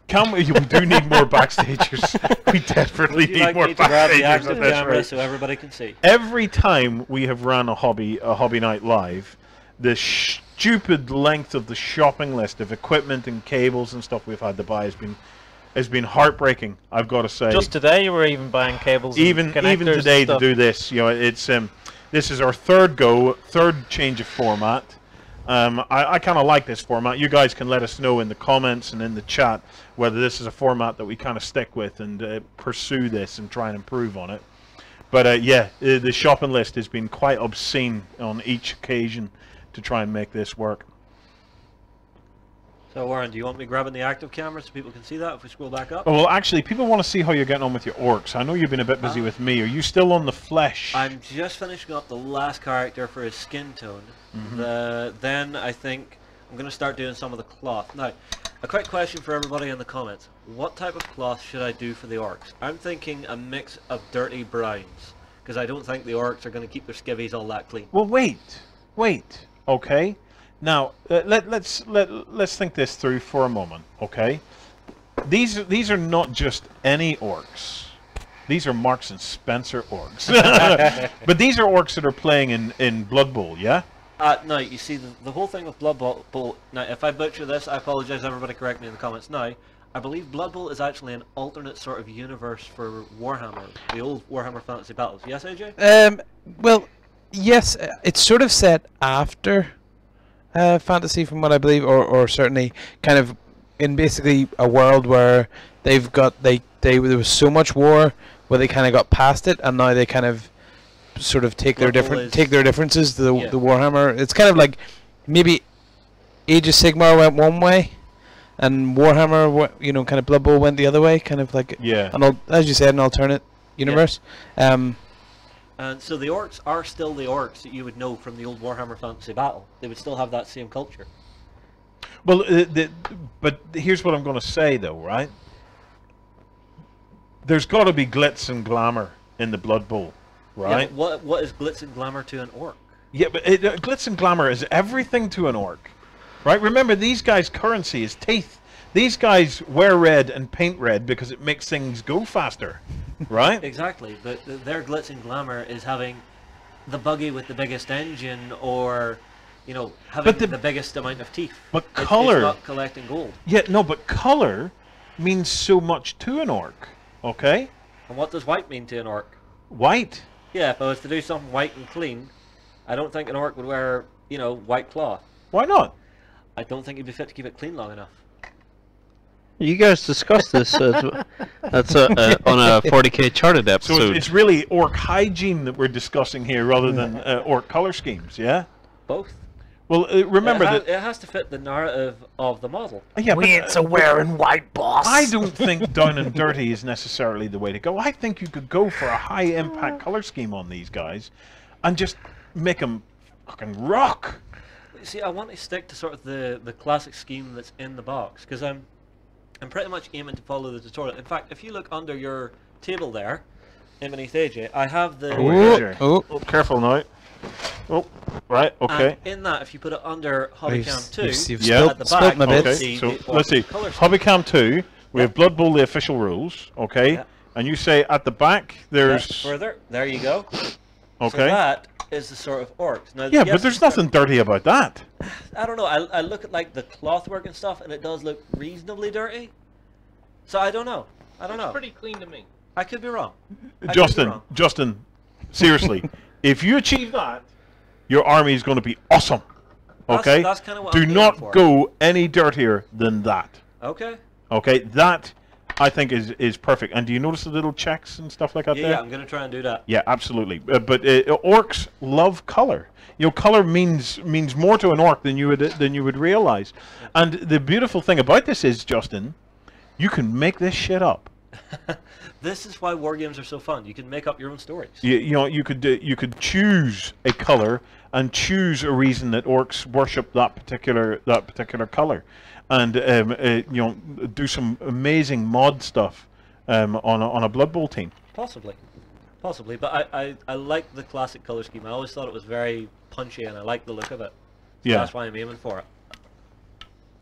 Okay, right. Somebody was just not sure what I was actually doing. Yes, let's have a look at the stuff. So I'll bring the boat back just because a couple of people I think missed the start. Oh, cheers. There you go. So we'll just show them kind of what this is basically what I'm building. No, I think we can just about see it. Right, oh, okay, yeah, we're gonna have to close cam. Okay. We're gonna have to mobile cam the boat. So this is the top of the hull. AJ is making an Imperial Guard attack cruiser. Sort of half landing assault craft, half assault, half patrol boat. So if you show under here now, what you're at. Basically, we've got the. Sorry, Justin. Let's grab that there. So we've got this kind of tank bay, which is going to carry our secret weapon, kind of tanks. Amphibious landing craft or assault craft, yeah. Things there, and then what I'm building at the moment is kind of the troop bay. So we want to kind of build up a troop bay that sits on top. I've just used a bit of gauze, so that you can kind of just to highlight the miniatures underneath, so we don't. Yeah. So it's not all hidden from view. This sort of sheet that I'm building here, plasticard. When you're working with plasticard, it's all about layers. Yes. The more layers you have, and the more kind of changes in textures, the more realistic it looks. The more realistic it looks, but also the more you get away with. Yeah. So as you can see, my lines aren't very straight. But if you have lots of textures and lots of layers, it kind of hides So the odd is imperfection. the idea to cut these out Yeah. to try and give Yeah. it's giving more narrative to the surface, Yeah. isn't it? So in these gaps, I'm going to put this here, which is textured plastic art. I'm not too sure if you can see the texture, but it's basically like kind of metallic cross hatches. Do you know what it's like? It's like non-slip surface that you would find on metallic gangways and stuff like that there. Yeah. So that I'm just going to replace. Actually, if we hold that under Hobby Cam 1, you might be able to see the texture on that a little bit better. So can you just about see it if you flash it around a little bit? Yeah, just Yeah. about Have there. you any wash you could just quickly smear over it? There should be one just there in front. Yeah, I think we've got. That's just water you've smeared. Even over just it, a wee so bit of it's like- paint, a wee bit of paint or something. Yeah. But maybe even Okay. do it. But basically, that just adds a little bit of texture. Yeah. So I'll cut those. I'll actually cut those sections out and replace it Yeah. with the sort of the textured plastic card. I've swapped over already a sort of more textured place to just look like more of the the mesh in the middle. And then just build that up. Once that's built up, then I'll build maybe some railings to go along the side, and then I can start to work on the other panels. And that gives us this kind of crew or assault marines in here. Yeah. Love The it. reason this kind of looks a bit messy is I've just used stripped plastic card, just strips of plastic card to build it up. So that when this sits on top, it tidies up the edges of my mesh, so that sort of hides those edges, and then we've got kind of a nice smooth, sort of well machined looking kind of plane. Awesome, lovely work. I will give you. Thank you very much. This back. Well, I have been working away on clipping out my heroes of the Legend of Zagor. This has probably been the longest amount of time it has ever taken me to clip out the pieces of a board game. I have, however, finished getting my heroes. So I have wizards, a kind of like a fighter.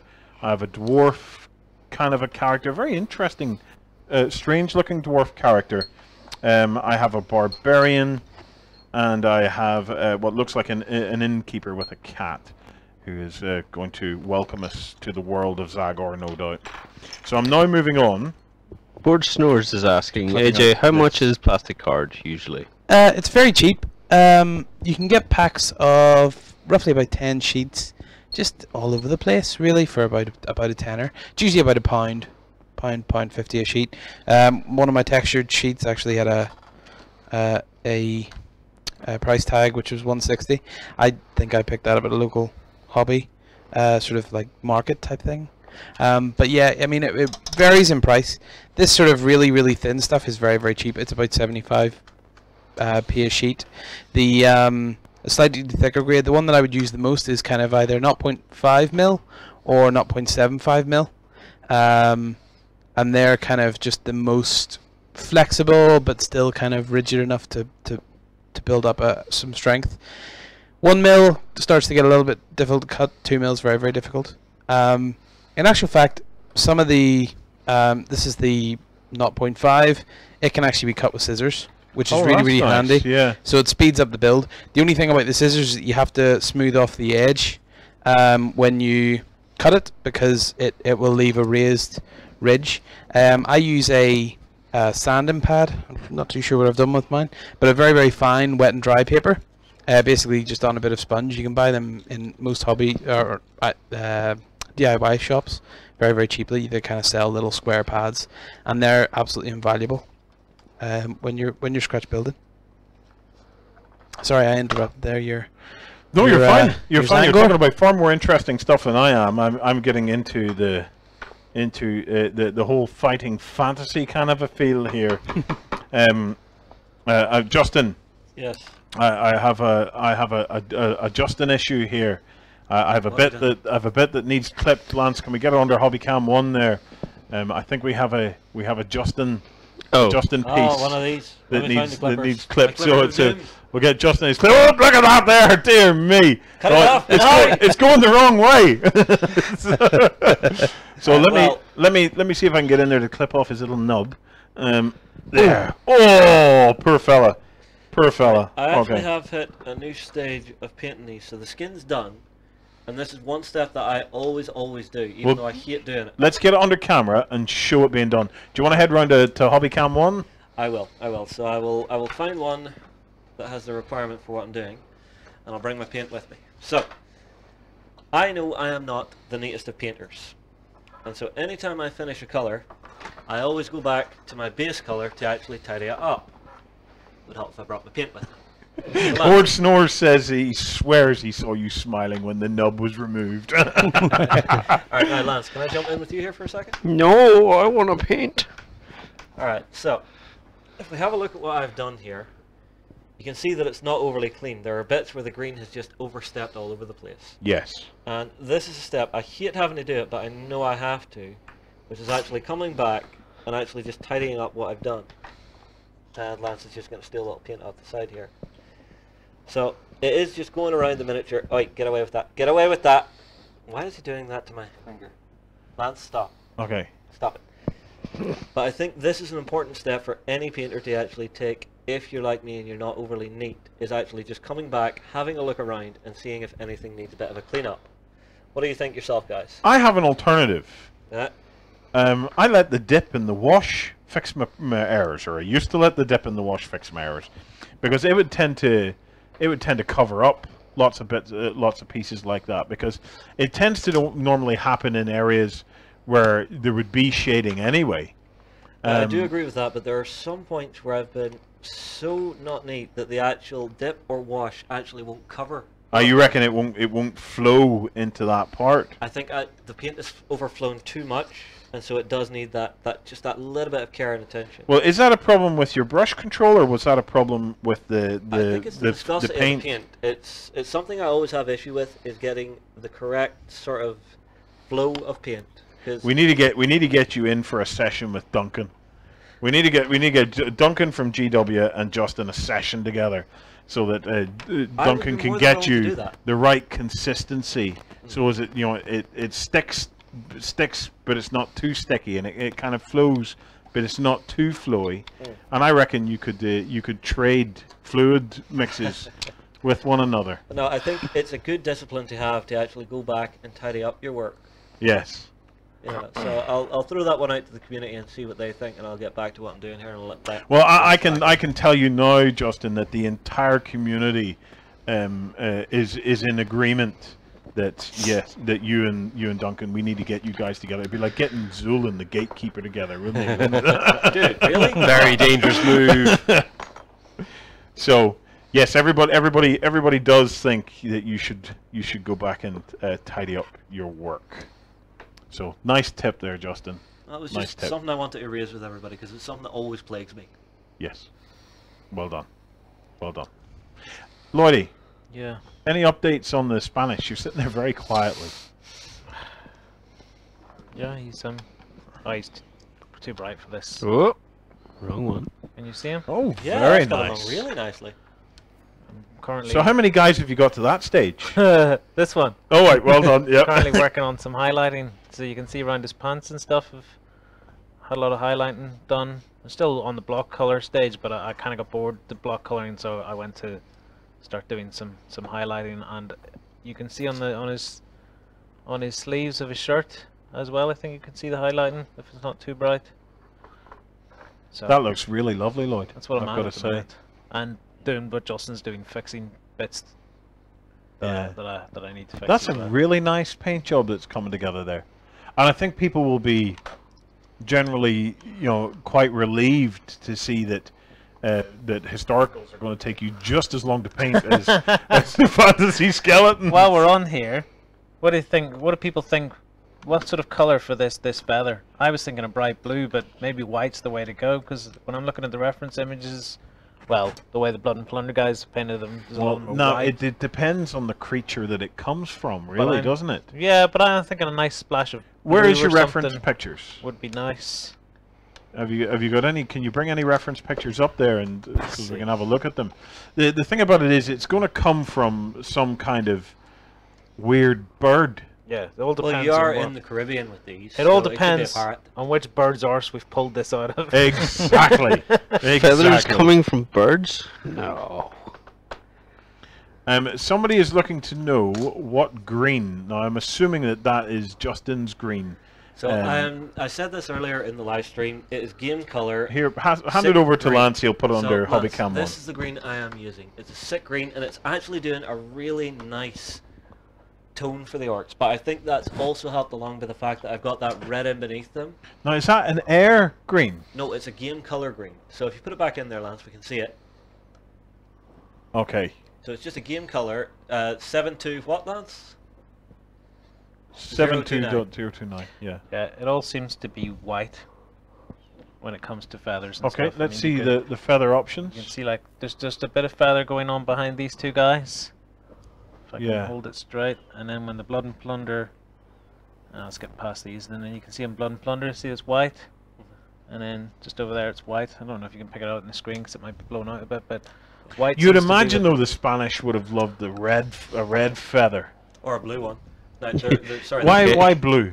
Because you have the yellow and blue parrots in the Caribbean, I believe. Yeah, Well, this is I what I was was basing thinking. it more on the national colour of Spain being red, All right. rather than on their I was thinking attractiveness more to a particular availability. bird species. Okay. So, I do have one other thing to say for the orcs I'm painting. Okay, I yeah. have primed them in Army Painter Pure Red, Yeah. so that I can actually use the direct color match for any mistakes. right, do you want to hold that under just Yeah, so that Lance, they here, can put see? that So under your it's camera, just so that everybody can get a gander at that as well. That way they're not left wandering.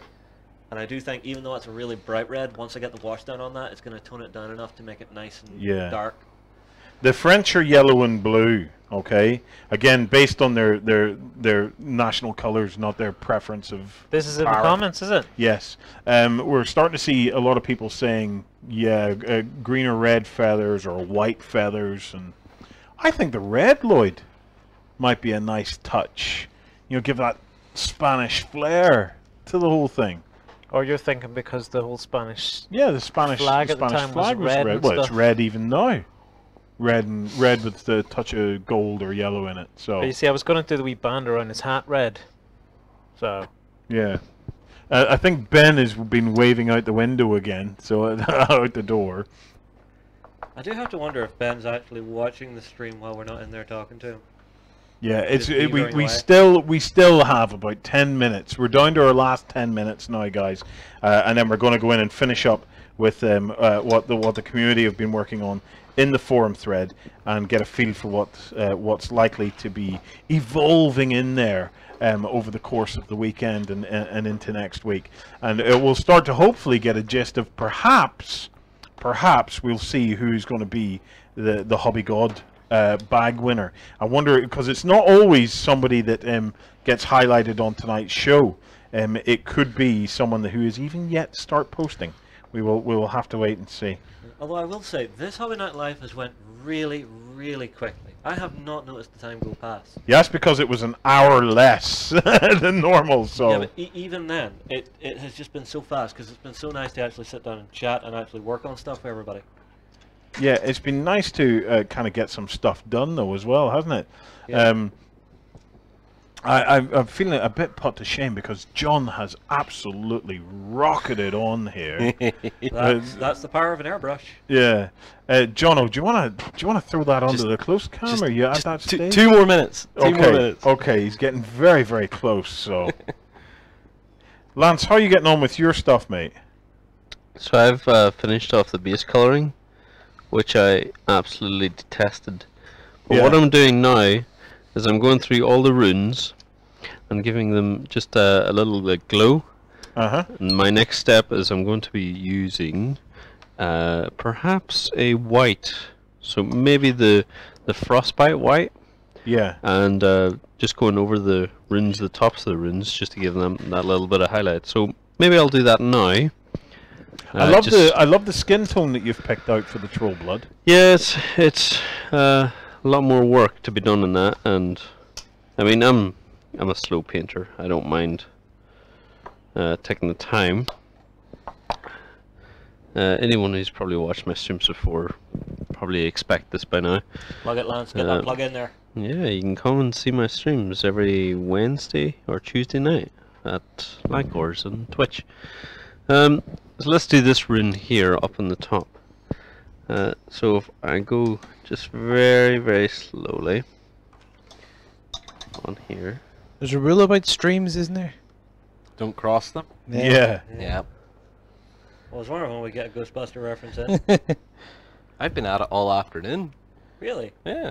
You're not streaming, so it Did we doesn't not get matter. one about the gatekeeper and? Oh yeah, actually, yeah.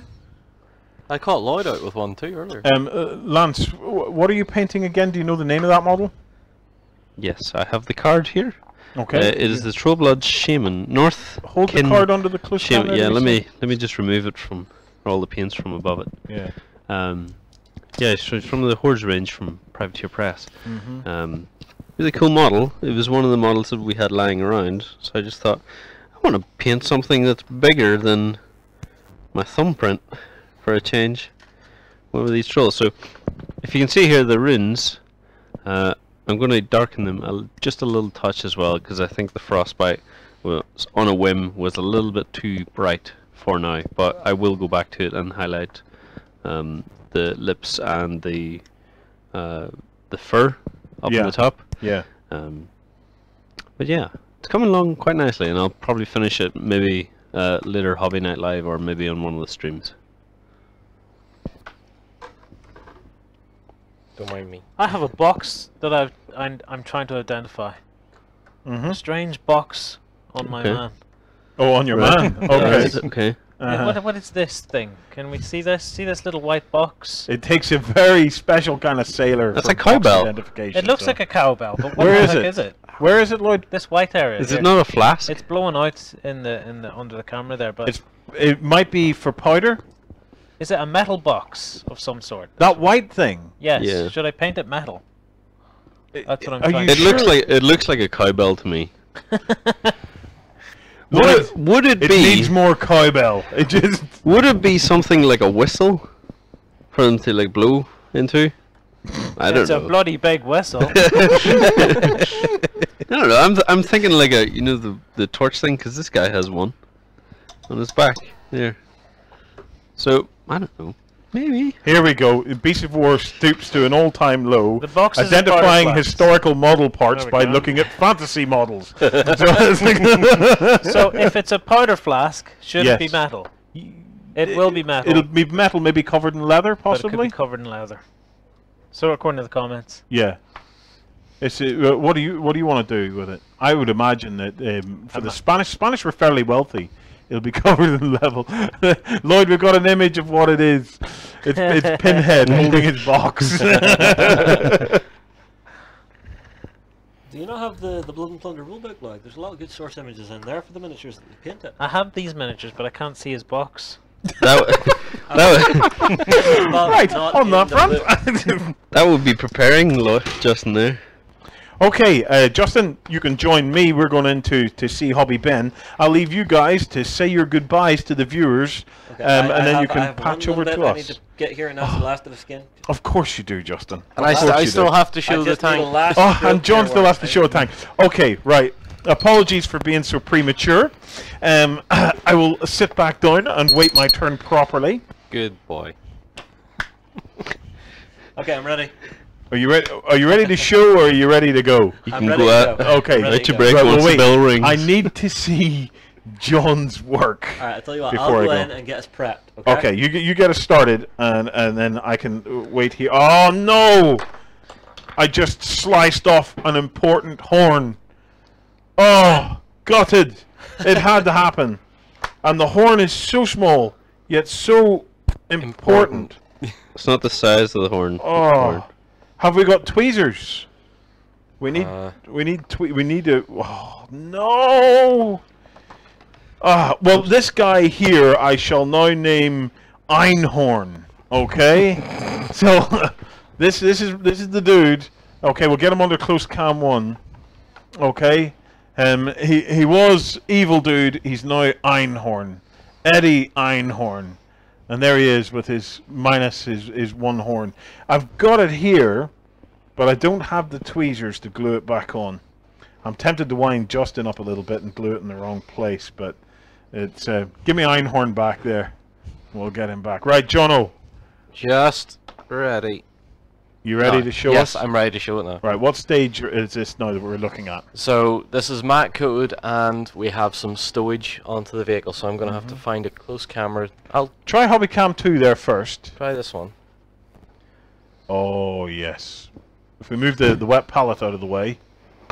Okay. Remember to drive that tank on, John, not just... That's it, yes. So that's the tank with all the Rubicon stowage kit on it now. Okay, help me identify the bits of stowage here, John. Right, well this is one big piece here, which is all like crates and stuff under a tarpaulin. Yeah. We've got a couple of fuel cans at the back, a spare wheel, another tarpaulin covering more ammo boxes, a bucket. Because every tank needs a bucket. Every tank needs a bucket. And What I would don't they know do why. in the bucket? Would they shit in the bucket? Or potentially go to a local farm and get some milk. Hopefully They wouldn't not use the the same same bucket, would they? They might. They cooked in their helmets as well as did other things with it. Oh, So God. just other bits and bobs and a bit of spare See, track on the front. tankers. They are utter tankers, aren't they? Yes. Is that more black stowage you've put up at the front then? Yeah, Or there's a whole bags ton of stuff on the front here. I had to make a little bit of a modification here. You see this? It's kind of covered by this, but there's a little bar running across between the mudguards. Yeah. And I had to make that out of a matchstick because it was the one piece in the kit that wasn't there, or wasn't on the kit. So I was like, well, I need that. All right. Now explain that to me. Right? Can we get back onto another camera here? Yeah, Okay. sure. So, just bring it back to that. So, on the front of a lot of Shermans, they have like, on the mudguards, there's a couple of little, like supporting struts on them, and a lot of crews just put a plank of wood across that and then piled up a whole load of crap on top of it because they didn't have room in the vehicle. So on this kit, it didn't have that, so I just made it with a matchstick, just a little crossbar to connect. Now that's to. a nice touch. Mm-hmm. And the matchstick will have an innate wood texture anyway. Yeah. So when it comes which to will paint give it a sense of realism. Yeah. Did you have to split the matchstick though to make it more plank-like? No, just cut it with that. No, but I mean... Oh, split it down. No, because it wouldn't have mattered, because I've seen pictures of them using railway sleepers and bits of 2x4 and whatnot. Just a anything. railway sleeper's a great idea, isn't it? Just a matchstick putting a will big work lump of perfectly it for onto the that. front, yeah. Yeah. So that's where I'm at. So with the base colours down on the tank and the transfers down, what I'll do next is probably later on this evening, because I'll probably not sleep tonight, is block colour all the stowage and bits and bobs, and then after that the whole model gets a gloss coat, and then we wash it. Okay, right, I have to get into Ben. You guys can say your goodbyes, because we've got some Kickstarter shout-outs that we need to do. Some are ending in minutes, so make it quick, guys. Oh. Okay, that's the end of us, I guess. So, if you want to, remember, you can continue on your hobby throughout the weekend at bit.ly, Hobby Night Live. You can find us in the forums and that, or you can use the hashtag Hobby Night Live. This is all from us, I think. Let's have a little peek at what Lloyd's been finishing up. This is essentially where I got to. Yeah, and I'm finishing up the runes. I've picked a nice colour there for it. You've actually done pretty well, Lloyd. But then again, you were hoping to get, what, 4 guys done tonight? yeah, aspirations, you know. AJ, what have you been finishing up with? I haven't got too far. As you can see, I've just sort of cut out my sort of top layer of plasticard, and then I'm just about to cut out the individual sort of like texture pieces to go in between there, and then that'll be the sort of troop platform finished, really. Awesome. And then I can start to work on the rest. You know, it feels like you haven't done a lot, but you know in your head that you've spent 3 hours plus doing it. Oh well, yeah, so You've got video evidence it's very as well. You know, scratch building is very time consuming, but at the same time it's kind of it is worthwhile because the product is good. Yeah. So that'll be all from us tonight. Thank you very much for watching. We'll tune you over to the Weekender set with Warren, Justin. See you later, and Ben. guys. Bye. Okay, guys, look, thank you to all of the chaps out in the hobby hall. That's Lance, Lloyd, John, and AJ. It's been a pleasure hobbying with you tonight, guys. It's also been a pleasure hobbying with you guys. So I think we have a big amount to look at now. I think we've got maybe So- like 11 people have jumped out at Ben here, and he wants to show them off. Okay, Ben, let's not hold people up now. Let's get stuck in. Cool, yeah, so we're kicking things off with Avanos. We all know him as Jerry, so we talked about him a little bit earlier on the stream. He was going to jump in and show off what he's been working on here, and he's got some of the Mantic Games golems that he's been showing off and working on. So you've got some really nice geometric stuff going on. He's got the nice cork bases worked into these models as well, which looks fantastic. Yeah. So, yeah. All right, Iz, put the light in my words, because it looks as if he's been painting. Yes, yes, he has been painting. Nice work there, Jerry. Okay, who else have we got? Next up, we've got Jammy Jin. So on the sort of flavour of Blood Bowl models, he has been showing off some ultra high detail work on some Blood Bowl miniatures, and you can see here some of the work that he's been doing on the humans there, and of course the orcs too. So absolutely amazing stuff here, and I love all the weathering and stuff he's been doing, especially all the scratches on the backs of the armor and stuff. It's just absolutely fantastic. It's paint jobs like that that just make you go, oh, Dude, I you put me to shame tonight. I want to weep. Yeah, how many Hobby Night lives would we need to sit through to get to that? You know, it's like a lot, a lot. Yeah, although I will say I have learned one thing from this Hobby Night Live. I think the next one we do, I'm not going to bring out a full team. I'm going to do it as my test mini for schemes. Yes, test minis are good. Because then I can maybe get start to finish on it. Yeah. Okay, what else have we got? Next up, we've got a massive piece of terrain. Now, this is actually from Andre77, who's working on this awesome desert hideout for all manner of different games, I'd imagine. Yeah. But as you can see, it's coming together really nicely. He's done a really cool sort of temple frontage to it and everything like that. It reminds me very much of the likes of Indiana Jones and things. I was thinking the same thing. You could totally do Indiana Jones on that, or Stargate. I'll tell you what I'm thinking. Dune. Dune? I think that's exactly what he's aiming this for, actually. So, Because if you look at these miniature, look at the suits they're wearing. Don't they remind you of the old movie? Yes. I wonder where he picked them up. I have no idea. Get into the chat and tell us where you picked those miniatures up, because they are. I shall keep an eye on the chat and see if anything pops up. Okay, who's next? Next up, we have Amachan, who has been painting up just one model tonight, and it was actually painting up a really fantastic-looking Fenrisian wolf. And this was showing off one of the sort of the work that she'd done, focusing in on this one, and it looks absolutely amazing. I love all the work on the fur and the nice variations in the colours and stuff. It's absolutely fantastic. And I do love that. I can see a little bit of proof here that it has been done tonight, because if you look in the background, you can see the stream. You can see Hobby Night Live going in the background. That is just... You guys put us to shame. Yeah. Oh, this is so beautiful work. Okay, what else have we got?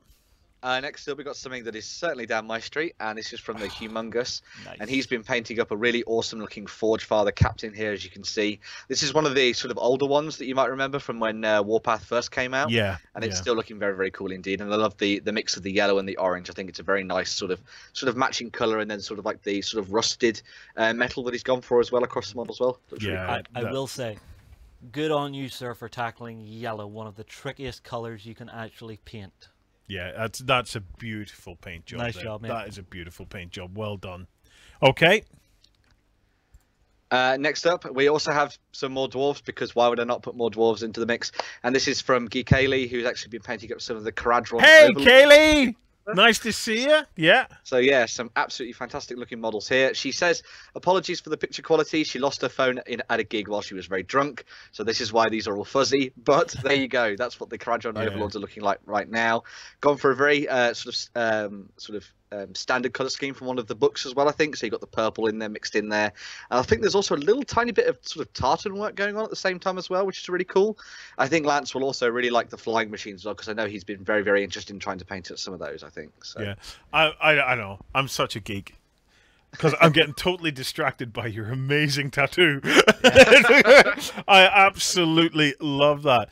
I picked up 3 coats for my kids. Yeah. I think we've seen the pictures. I think we've heard the story.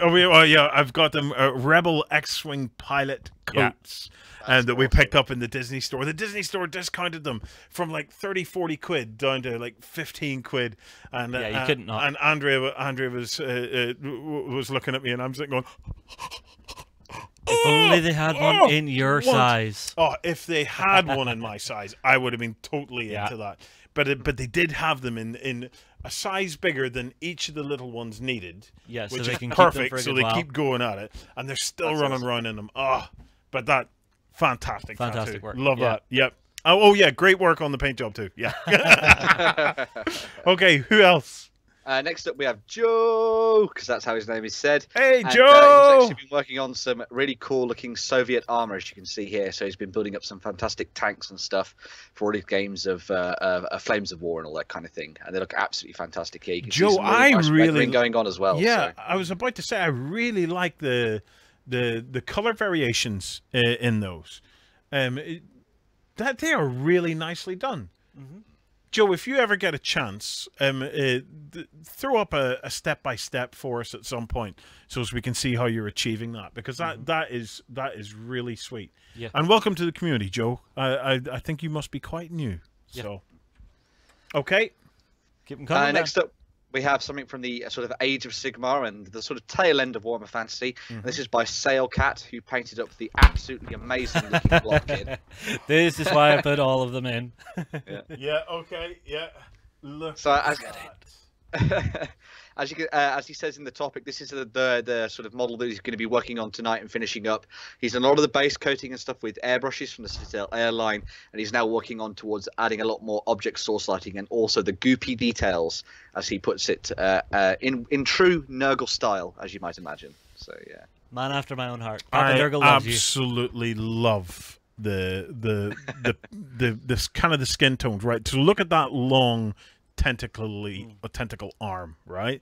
And you see where it goes from the green into the more warm, fleshy reds. Well, you see, this is something the guys had talked to me about whenever I was talking about painting Nurgle. They said instead of just doing like rotten wounds that are like yellow or green, actually make it look a bit fresh with that purplish bruising on it, as if it's just something that has just happened. Well, what it also shows is it gives life to the model, okay, and it gives a warmth. We did this actually, right? This may be another backstager thing. We did a Glacier King. Yes. Okay. If anybody in the hobby hole hears me, could you bring us in the Glacier King that John painted, please?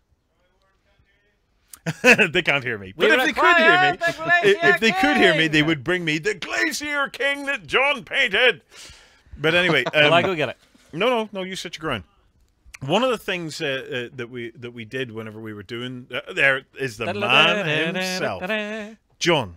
Come over here, and you can talk about it, because the Glacier King needed exactly this similar technique. So let me see if I can get in nice and close. Well, there's his crotch. Justin, calm down.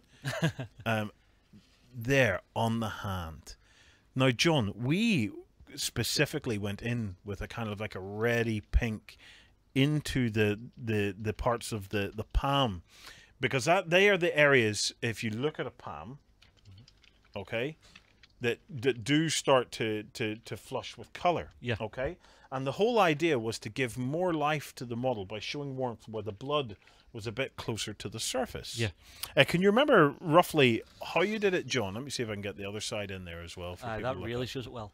Yeah, we once I did all the pre-shading on the model and then the blue wash, which was like, it was a blue ink, I think I remember we airbrushed onto it. After that, we then just got a little bit of Army Painter's red tone. I just thinned that and put it through the airbrush just to tint very, very slightly, and then just did it a bit heavier for the veins and stuff as well. Yeah, so it was a wash. Yeah, it was a wash. Well, I think the entire thing there is painted in washes. Yeah. Oh yes, that entire model again. Let me see if I can show you the model in its glory. So this entire model there's a full tutorial on this as well, isn't there? In the backstage, this entire model was done using airbrush and washes. So the whole model was actually painted using washes rather than going at it with paints. And I think that the effect of it was absolutely beautiful. It's still probably one of my favorite projects that we've ever actually tackled. Yeah, I think the only bit that wasn't is maybe the loincloth. Yeah, there was a bit of brushwork on the loincloth, on the teeth and stuff, but the rest of it was wash and airbrush. So it shows you what you can do with it. Good boy, John. Right. Who else have we got? We're next moving up to some stuff from Irish Steve, who's been painting up one of the Primarchs that you might recognise, and he's been working on some of the individual parts and stuff that come together for Mortarion. You might know. And he's looking very, very cool indeed. So you've got the really nice sort of brutalized and seeping armor of this guy that eventually went on to obviously lead the Death Guard and stuff. Yeah. And may also be coming back into the world of Warhammer 40,000. Yeah, The yeah. artwork definitely suggests so. It does so, suggest so, doesn't it? Also, beautiful work on the base. Your metallics and rust on the base is brilliant. Yeah. It's really well done. Really, really well done. Nice work, Irish Steve. All right, 2 more. Okay. Who's next, 2 Ben? more. Next up, just before the end, we've got Guillotine, who's been airbrushing some World War II vehicles. So he's been following the footsteps of what John's been doing, obviously, tonight. Yeah. And also during the sort of mid part of tonight, he was also adding some washes and stuff to these vehicles too, to sort of make them a little bit sort of dirtier and tie together a lot of the stuff that he's already been doing with the base colours for his painting as well. That is beautiful. Guillotine, that is exactly what we've been trying to achieve tonight. You've done an amazing job on that. Beautiful, beautiful work. And again, I'm looking at that top image, and I keep hearing the theme tune of the Sullivans in my head again. You know, it's I don't know what it is, but it's really nice, really well done. Okay, last one. And we finish off with Board Snulls, who's been very, very active in the comments throughout the whole of the Twitch live stream and stuff tonight. And he's been working on some Primaris Space Marines, and he wanted a couple of pointers potentially on how to work on the script for this flag that you see here for the Ultramarine that you've got there. So he obviously tried to paint it on there with a brush. Maybe there's a couple of different options we could go for. Yes. I know a lot of people use very fine line pens. Fine liners. Yeah, fine liners is the way to go.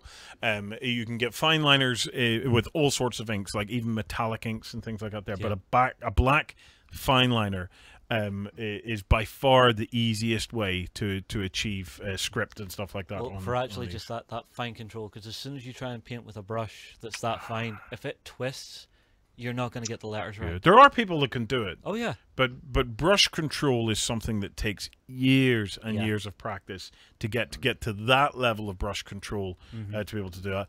Other than that, you know, you could wrap it up and post it to the last prize winner who's painting Nebula on the back of a flipping cloak.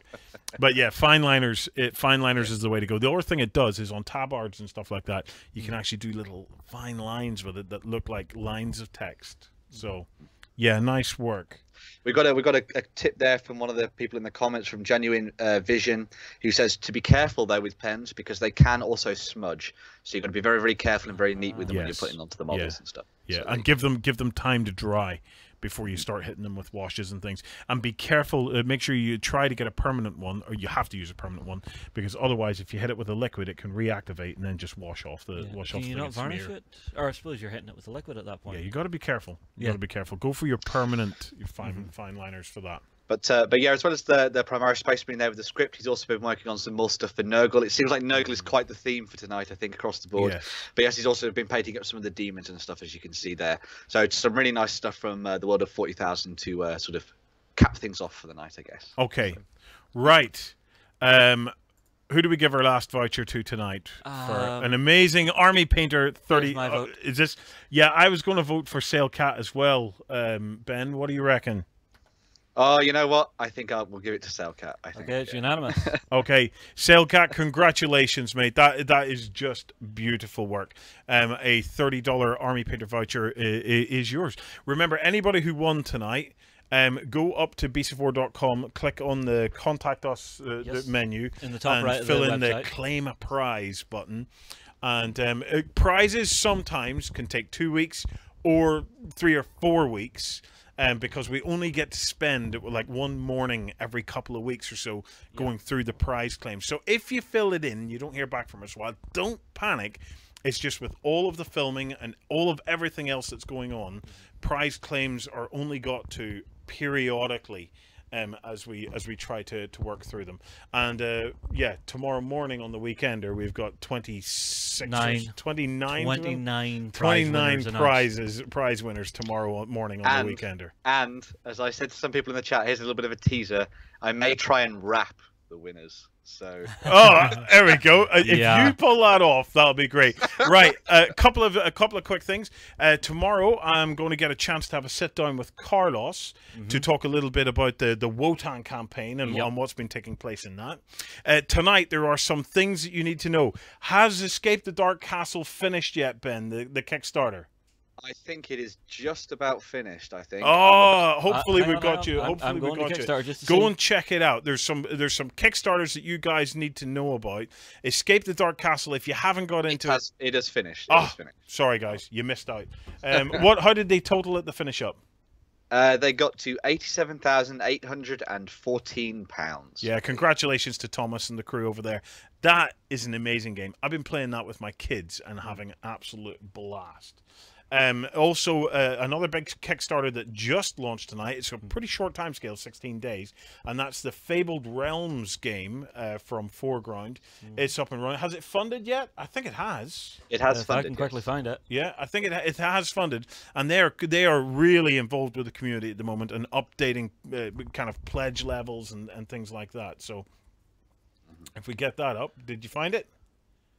He's still using his Kickstarter foo here. It is funded and it's got up to 35,000 at the moment. There we go. Nice. Yeah. This is one that I suggest everybody take a look at. They have Yeah. beautiful miniatures and the game mechanics are fantastic. We put a demo game out for It's today. a really well thought out If you game. have not had a chance to watch that yet, get in, give it a look, because this is one that I want to see do really well. Yeah, it's a great game. Also, the pledge levels, some of them are insane, with just a huge amount of terrain and stuff coming in with them, as well as the actual game itself. So, yeah, go in and check that out. Any other Kickstarters that have come to mind that we need to warn people about? No, I think we have a couple to talk about over the weekend in the Weekenders. So Okay. you can tune in tomorrow morning bright and early to see the Weekender front stage go out. Yeah. If this is your first time watching us, we also do a backstage show on the Sunday, which is essentially an additional show that you can basically chill out on a Sunday morning, put your feet up, watch it on your tablet, and actually just listen to us ramble and rave about the hobby for maybe an hour and a half sometimes. Yeah. We're also being joined by Az tomorrow. Yes. He's going to join us on the show as well, so we get a little bit more of our beautiful strawberry red Irishman. And if you're a fan of Guild Ball, do not Yes. miss tomorrow's show, because I have the guys from Steamforge in the studio talking about the new Blacksmith faction. Happy days. Happy days. Right. I think we're done. What time did we make it to? It is now 12:15. Right. Okay. Guys, look, thank you so much for joining us for Hobby Night Live. It's been an absolute pleasure to spend our hobby time with you. Thank you to everyone who joined us in the various chat rooms. Thank you to everyone who posted into the actual forums. Yeah, don't we'll forget be you watching can the keep posting. forums. One of you guys is going to win the coveted Hobby God bag. Right, Justin, Ben, Yes. thank you guys. Oh, not I a really problem. enjoyed tonight. That was great. And a massive thank you to you guys again. Right, you have been watching Hobby Night Live. We'll see you in the morning. And they leave us hanging. Yep. See, this is the thing whenever your editor is left to actually do his hobby. He forgets to press the button. Yep. Goodbye, everybody. And he's now wandering over. He's now Yep. looking down through the list of things to press. This is what happens when you're live. And then he's gradually going to get there. Are you going to give us a nod when you're actually ready? Yeah. Bye, guys. Bye.